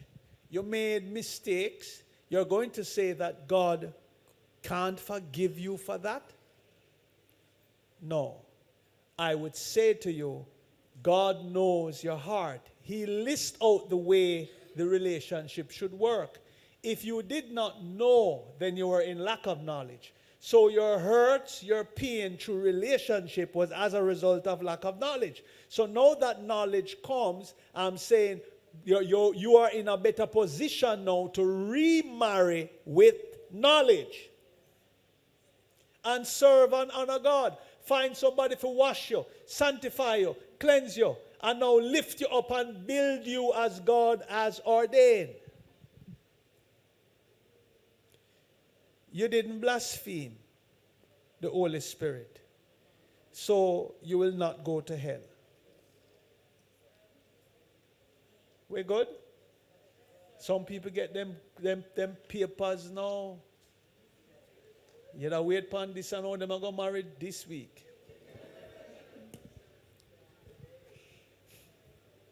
Yes. Yes, Where's good night, sir. Good night, Yes. everyone. All right, Yes. sir, you were saying that unsafe persons should stay away. Basically, do not get married, right? And it's because They can get married if they want. They can get married if Yeah, they want. yeah. But the main reason is because it's between Christ and the church. No, I am in total agreement with that. But I'm sure there are persons that are going to say, okay, you know, there are persons who are unsaved and their marriage is, you know, is working out fine. You understand me? Meaning that, yeah, they might get some of the stuff them from the movies or wherever, but at the same time they're saying, but my marriage is fine. We're doing well. You understand me? So what would you say to those persons then? Not a thing. If they, okay, understand this. There are standards and there are godly standards. So a person can be unsaved, married, and having a good life in their estimation. Right. We're good? Yes, sir. A good life in their estimation can be all the perverted intercourse, ride on a boat, jump in carnival, you see all of that? Okay, but they're enjoying their marriage. Yes, sir. There is a way that seems right unto a man, but at the end of it is destruction. So in that relationship, they will tell you, we cuss. And we, in some people to them tell each other bad words, but they make up back. Okay, all right. They might say, we are good with this relationship. But I'm saying to you, but that's not God's best for them. They have developed in that and they call that good. Fine. But that's not God's design for a marriage or a relationship. So I want to get that clear. I'm saying you're always going to have couples who are not saved, who will tell you, my marriage is fine. But in the midst of what they call fine, they speak contrary. Them cuss them picnic. They might say, a dog and whatever. But, you know, that's how them live and they are comfortable with that. I'm saying now, compare that with how God says to live is wide. Amen, sir. Thank you. We good? Okay, so that wouldn't be God's blueprint. Yes. Good night, Pastor. Yes, sister, but you have to talk up though, yeah. Oh, some man, first time man quick to marry, but them a man you know quick to marry. Them man are now married now. Eh? Use the mic, sister. Them a first man you know quick to marry. Why you think would have caused that? Eh? You don't know. Some of them some might be afraid, you know, because of past experiences. That's one set. You have another set of men who are wild men and them no want to get married. And you have the third set now who practice concubinage. So as a result of that, the concubinage spirit hinders persons from getting married. So if you live with a woman and that's what you used to do, you could find that you're harder to get married in life because maybe the concubinage spirit is upon you. Okay? So if you go overnight with woman and so, and go hotel, hey, hey, ooh, hey, hey. Why did Apostle say that? Why did Apostle say that? Why did Apostle say that? Why did Apostle say that? Go home, hotel with woman. Why did Apostle say that? Overnight, hotel. Why did Apostle say that? So you think I sing, me I sing? But you go and you know that you shouldn't be there. Y'all pray after. You think me not see you? Me see you. Hallelujah. Me see you. Hallelujah. Glory to God. But I'm saying, when you provoke God in this way, then it only affects you. Your favor with God, your money. You open up yourself to some things that you shouldn't open yourself to. That's all I'm saying. Okay? So one, we're teaching this not to condemn a soul, but to bring knowledge to you so you can understand that that's why God wants you to know the truth so that the enemy has no advantage into your life. That's the love of God for his people. Yes. Apostle, good night. Where? Right here. Oh, right. That's all. Yes. Someone on YouTube is asking if the scissors position is wrong. I don't know what is the scissors. I don't know. You'd have to tell me. You mean like use a scissors and cut them? All right. Oh. Okay. All right. Let me explain something to you. I think it's lack of knowledge.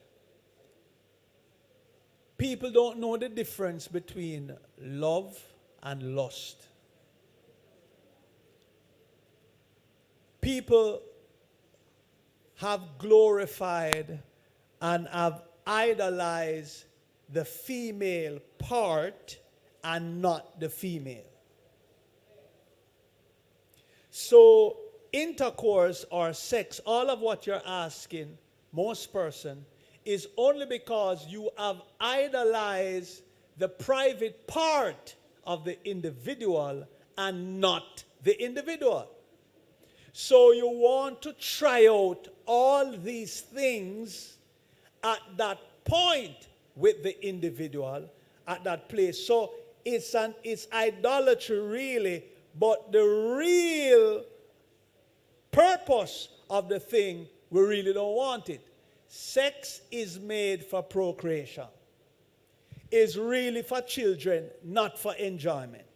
God never make intercourse for enjoyment. That's not the purpose of it. It's for procreation, for having kids, godly kids.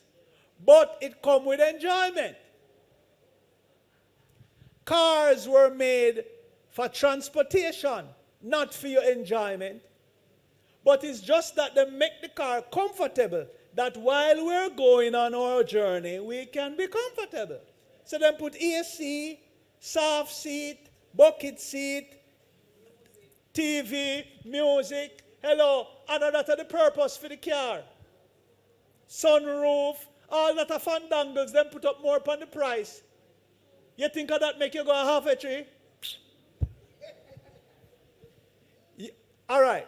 If you think car did make for your enjoyment, when you go in there, when you go on the compound here on your way home, just turn on the engine and turn up the music loud and say, "Me reach you up."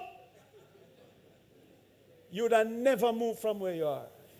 It made to transport you, not for the music. The music is what we enjoy whilst we are traversing, while we're moving along. Likewise, intercourse was not made for, you see, we highlight the enjoyment and we hate the children part. That's why the abortion come in, because we want the enjoyment, but we don't want the responsibility. So you see all them kind of position and all them something there. Hello, at the end of the day, is one thing come out of the male's body, you know, fluid. You think of how you think of the cow or the goat or the scissors. No, it's one thing come out there. I know the scissors. It's only one thing happens at the end of that motion, of that ejaculation. It doesn't have nothing to do with, hello, in some of these things, because it is lust driven, it can even make the person climax faster. But I'm saying that's not, all of that is not what God made it for. Grandma and grandpa didn't do all of what we are hearing and seeing. Older people never knew what none of what you were saying was. And there are some things now that people are mentioning that not even we know nothing about. We hear something about, volcano style. What that? Somebody ever get burned up?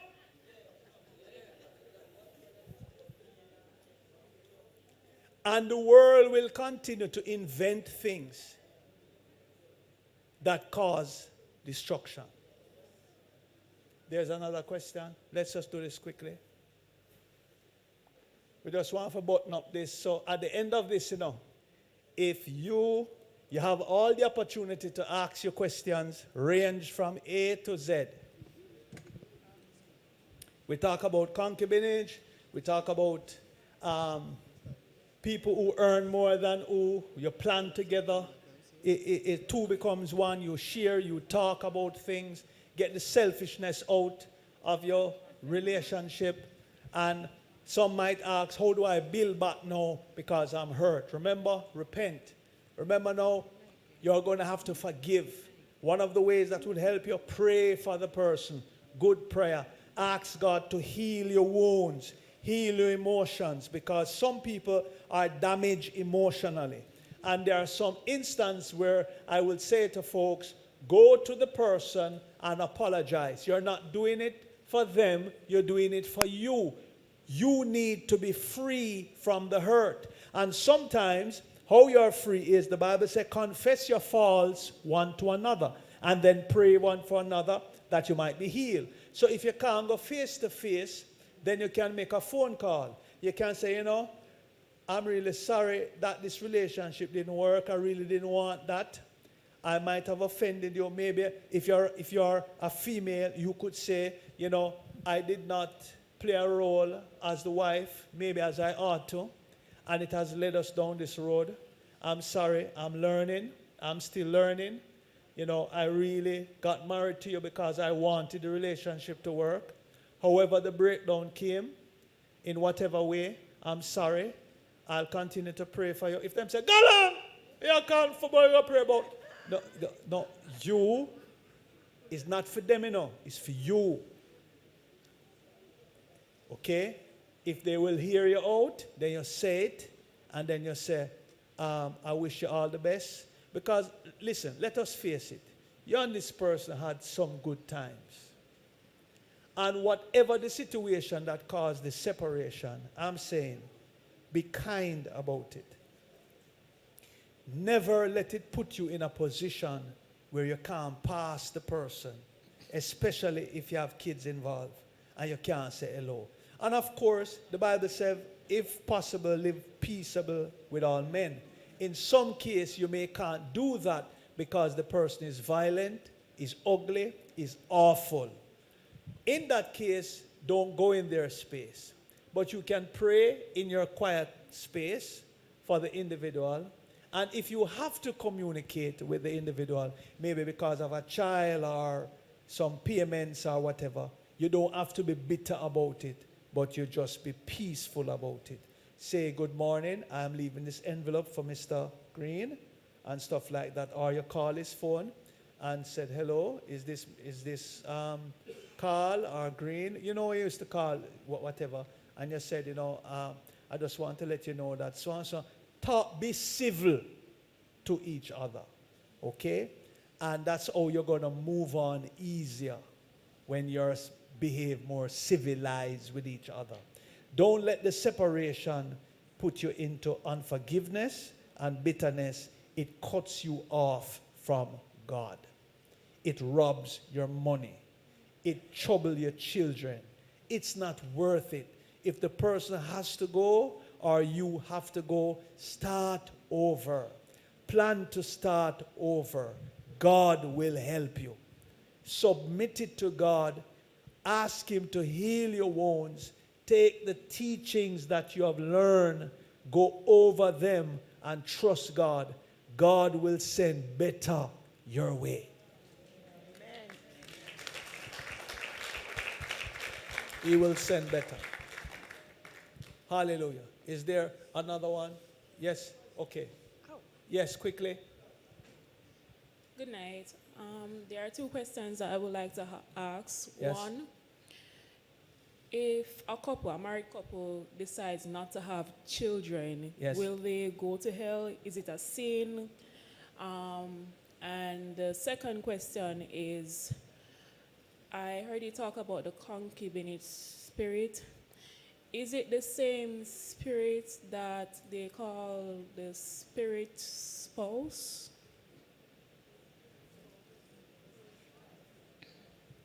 Okay. Let me answer the first one. Okay. Two people can decide that they don't want to have kids. Okay?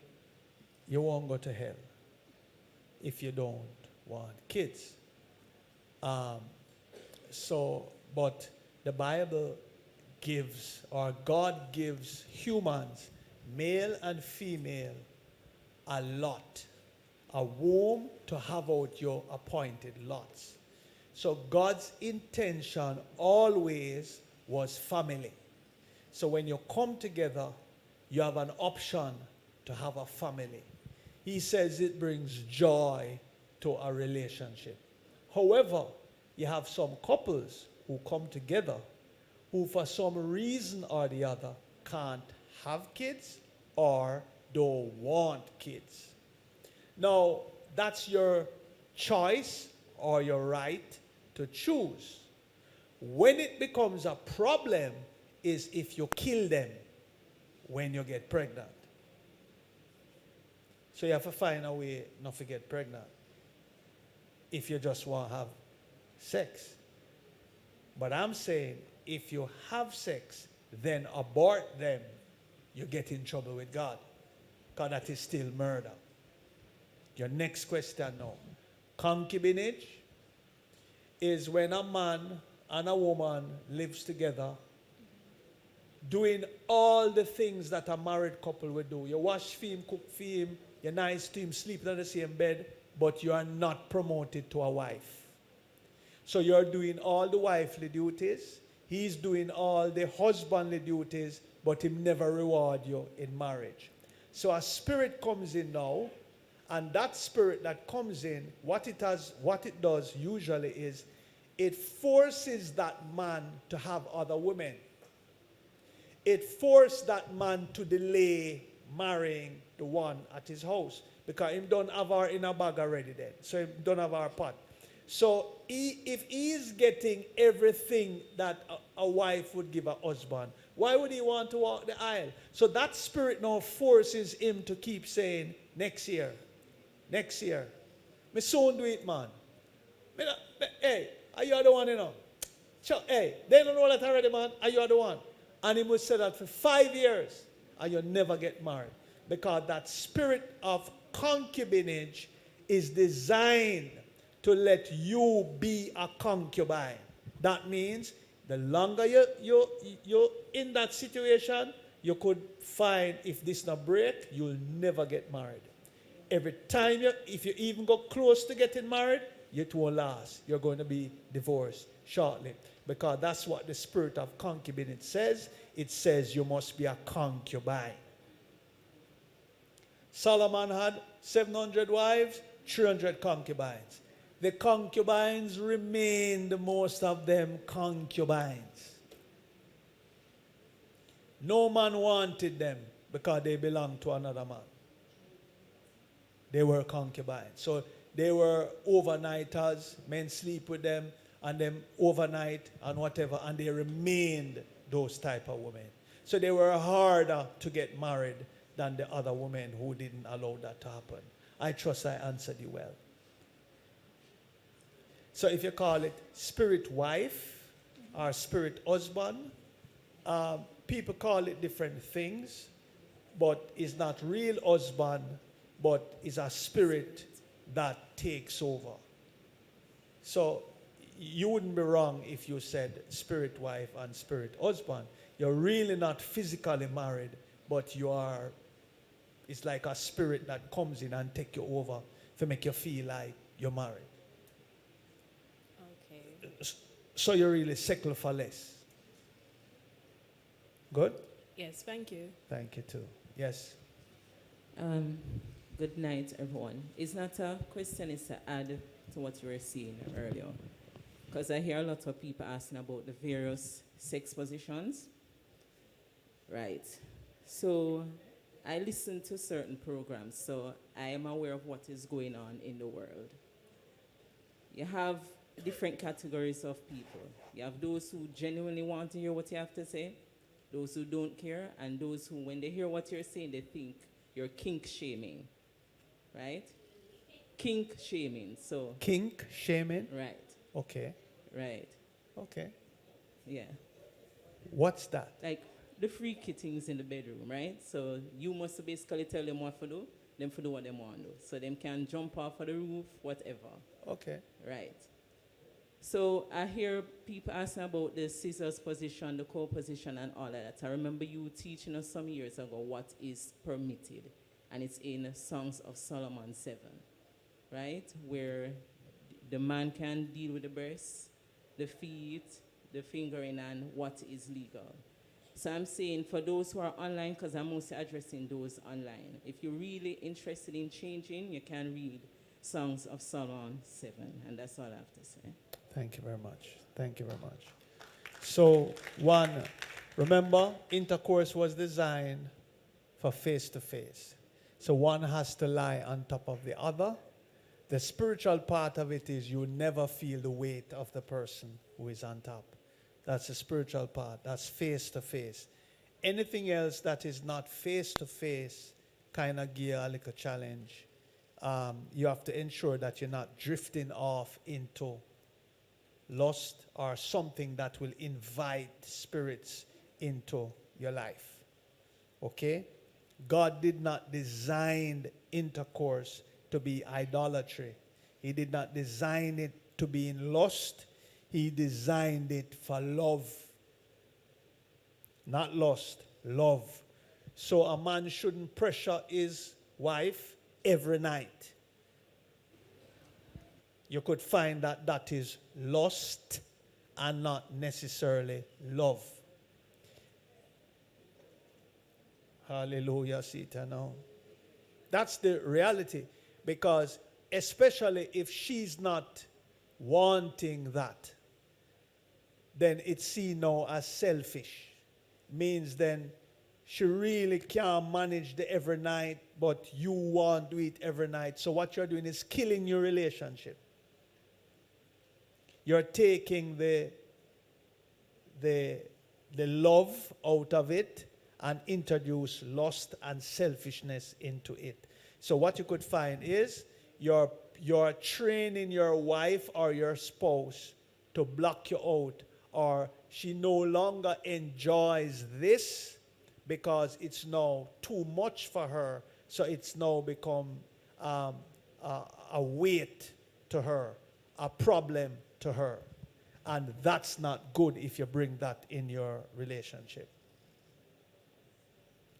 Yes. Okay. I would love you to use the mic, but we won't put you on the camera. So she doesn't want to go on the camera, but you can use the mic. Yes. When somebody says a wife has a Jezebel spirit, what does that mean? Okay. Well, people use that as a term. Jezebel spirit. Jezebel in the Bible is one who controls a man. She's aggressive. She will fight. She will hurt. She will steal. She's loud. She's everything. Jezebel in the Bible was one that God had to send a certain prophet to throw her over the wall, and that the dogs would lick her blood, because she was evil. She was loud. She was coarse. She did evil things. She was promiscuous. She sleep around. She was everything. Jezebel is everything combined. Whoring, sleeping around, coarse, loud, wicked, malicious, bad mind, selfish, spiteful. Maybe I'll thief too. That answers you? Okay, so, but I think some people just use that in cursing or in labeling people, just like John Crow. People would call people John Crow in their labeling of them, but it's because of how they feel or hurt. So I believe when people say people are Jezebels, sometimes that's what they are really saying, just expressing a hurt, how they feel. Yes. One more? Yes, Apostle. Yeah. Okay. Good night, Apostle. No camera. Yes. Okay, I'm struggling with a situation. All right? I was married for 30 years, separated for over 20 years now. Yes. But the church that I got saved in don't really believe in divorce. Anyway, that was my belief, and then I held on to that. Well, I went and I started the divorce, and it didn't work out because I pondered with it for a while, and then when I'm ready to start it back, the lawyer, when I got in touch with her, she said she no longer in Jamaica, and then she put me on to somebody else. And when I get in touch with that person no longer in Jamaica. And, you know, it has been a struggle. Honestly, it has been a struggle. And yes, proposal make. And to be honest, it's been a struggle. It's as if I'm tied. I was just going to say to you, I need to break something off of you. Because one, okay, sometimes in these things, people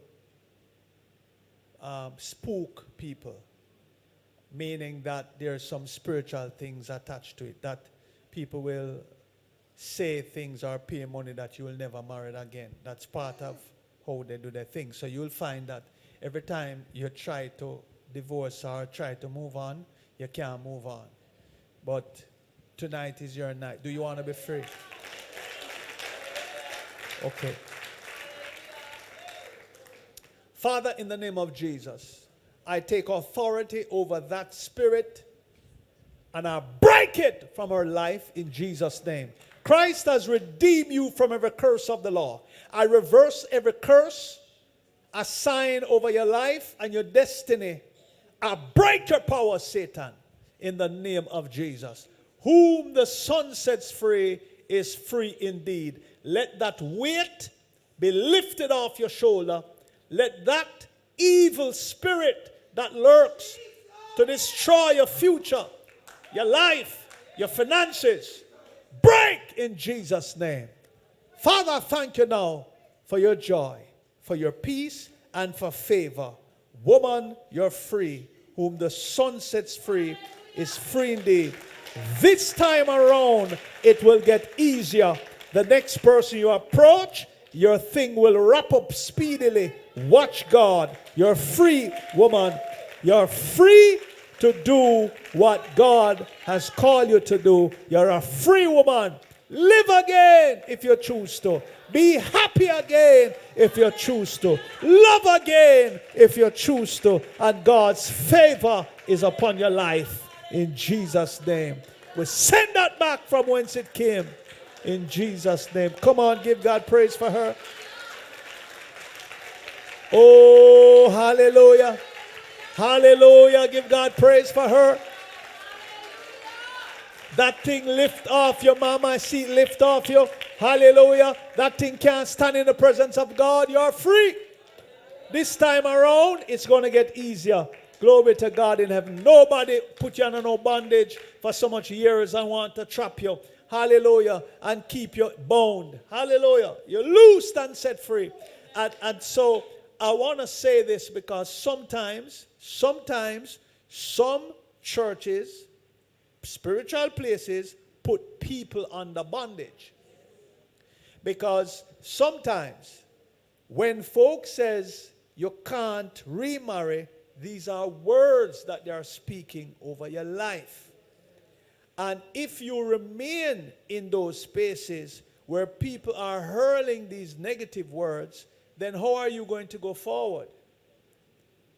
It's going to be difficult for you to go forward. Now, the Bible says, you see, because some people just listen to what the man says. The Bible says, is not everybody can receive that. As a matter of fact, you know me like show you things. Let's just go to,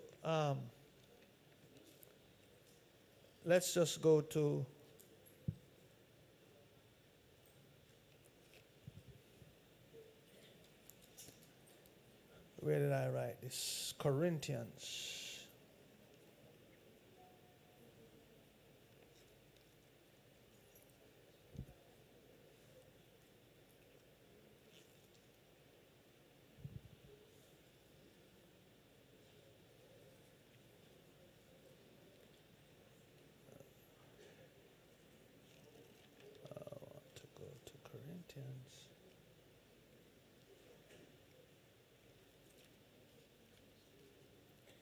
Some people put some serious bondage on folks, and then the people them can't move, can't go forward.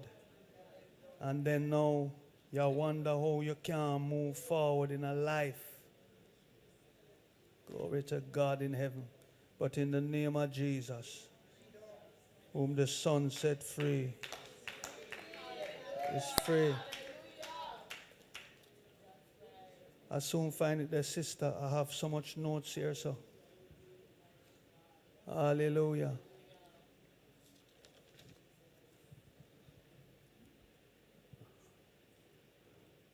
All right.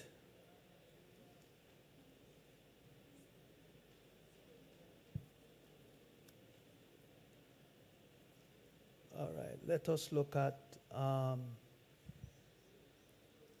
Okay, let's look at Matthew.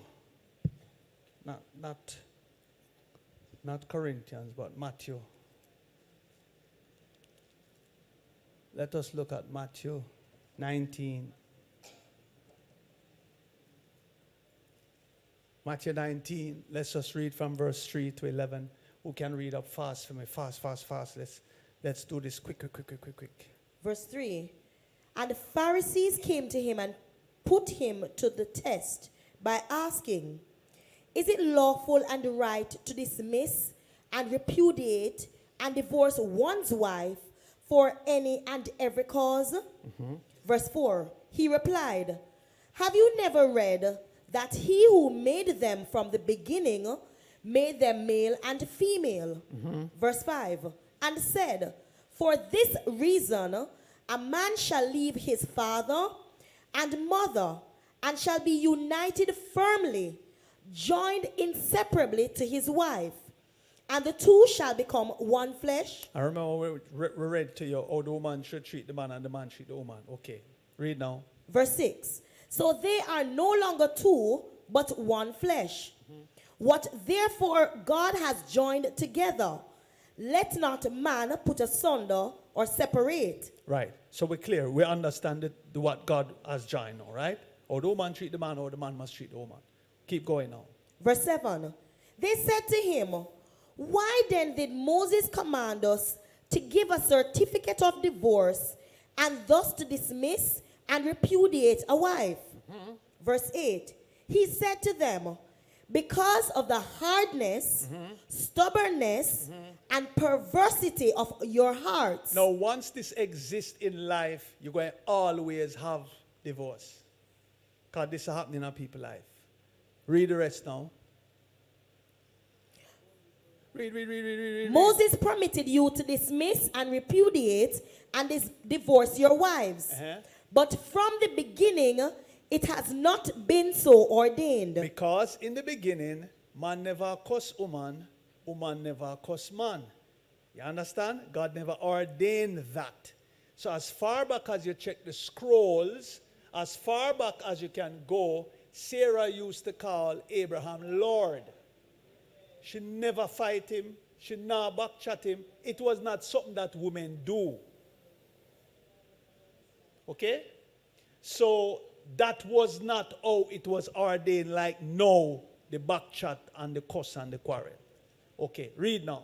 Verse 9. I say to you, whoever dismisses, repudiates, divorces his wife, except for unchastity, and marries another, commits adultery. Okay, so if unchastity come and you're married to another, you don't commit no adultery. Read. And he who marries a divorced woman commits adultery. Now this is what people run with, just a little piece here, right? And them stop this, you know. But you can't stop this because him never done talk. Read the rest now. Verse 10. The disciples said to him, if the case of a man with his wife is like this, it is neither profitable nor advisable to marry. You know, finish it, you know. Allow them to finish. Read. Verse 11. But he said to them, Jesus, God answer him now, you know. What him said to them? not all men can accept this saying, but it is for those to whom the capacity to receive it has been given. What more than that you want? And all of we can accept that. But it's for those who have the capacity. So if you believe, say you not forget married then, right? Then you just don't get married. But I know everybody have the capacity who want a man. Well, no, not me. Hold on, let me fix that. Let me fix that. All right. Yeah, but me have to make some people online go and say, you hear him? Hallelujah. Glory to God. So, okay. So, I'm showing you the scripture now, not the piece now, but the whole of it. So, you're going to have to sit down and say to yourself, do I want to get married again? Would I really want another start of my life? Right? suppose you not have the capacity to do without. Then, see the scripture there. But you have some who have the capacity. Who will say, me now want a more man, and me not married, because if me married, me go commit adultery, so me go stay that way or whatever. You have that capacity. Is not that the scripture said? Yes, sir. Jesus responded to him, and said, read a little part there again. Him say what? Verse 11, but he said to them, He said to them, not all men can accept. Not all men can accept this saying. Him know that. But what? But it is for those to whom the capacity to receive it has been given. Only those. Sister, free up yourself. If you feel so to do, go on a cruise. Make a man rub your jaw. A couple years now. Glory to God in heaven. Hallelujah. I'm saying, whom the Son sets free is free indeed. Just bear this in mind. Blasphemy is one of the worst things that them say you won't be forgiven in this life or the life to come. And that is cursing the Holy Spirit of God. If you have never cursed the Spirit of God knowingly, right? Then you will get forgiveness. The Apostle Paul, the Bible said, blaspheme God.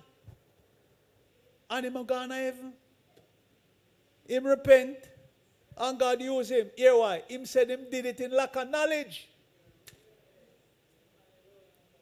So you have to knowingly. So now you got married in lack of knowledge.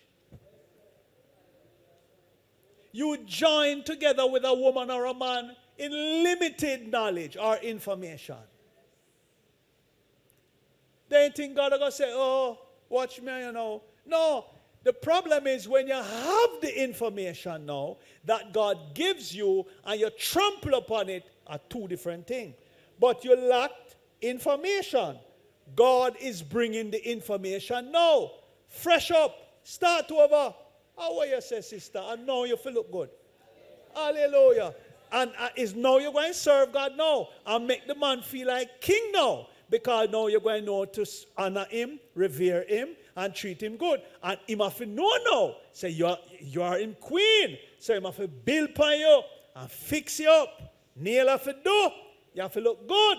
Yeah, man. Him have to treat you like how Christ treat the church. You can't pop down and now you go hot like 10 fireside. Hello. You must know this. You must treat you good. You must lack nothing. And you don't have to rich, but you have to make sure, say, one, the little way you have, you make her feel good with it.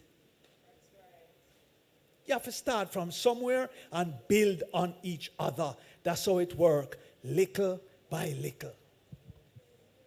Hallelujah. You buy one bun, nobody just name it off and come with the paper about honey. Boy, that bun is nice, man. Boy, I tell you, say, how this again? A honey bun? With the paper in your hand, you mean something. Hello. You cut the bun in a two, man.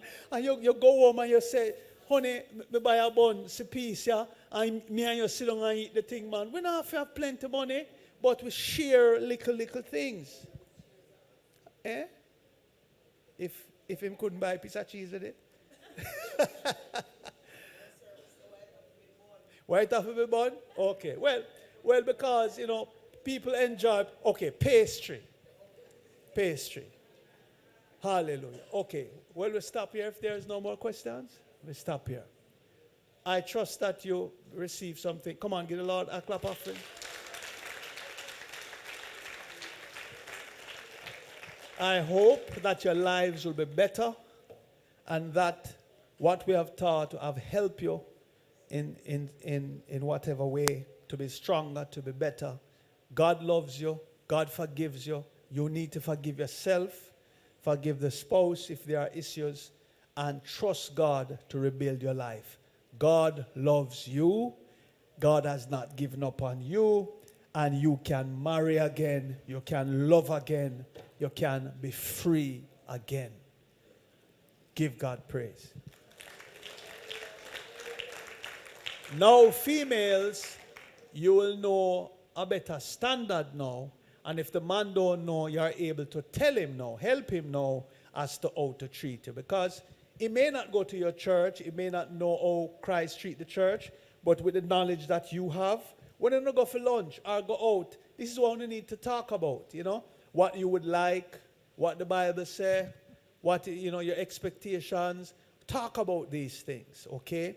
And stuff like that, so that the man know. Make him read upon it. Don't just jump, go get married. He may not know the rules, but point him to materials that will tell him how he needs to treat you. Because men don't really know, them not going to know overnight. Them are going to try a thing. But the help from the word of God is key. And God will grant favor. Because that's what you want with it, you know. Favor. Once you do it God's way, favor come with it. Hallelujah. Yes, hallelujah. Come on, give God praise tonight for his word. Yes, sir. Come on, bless God.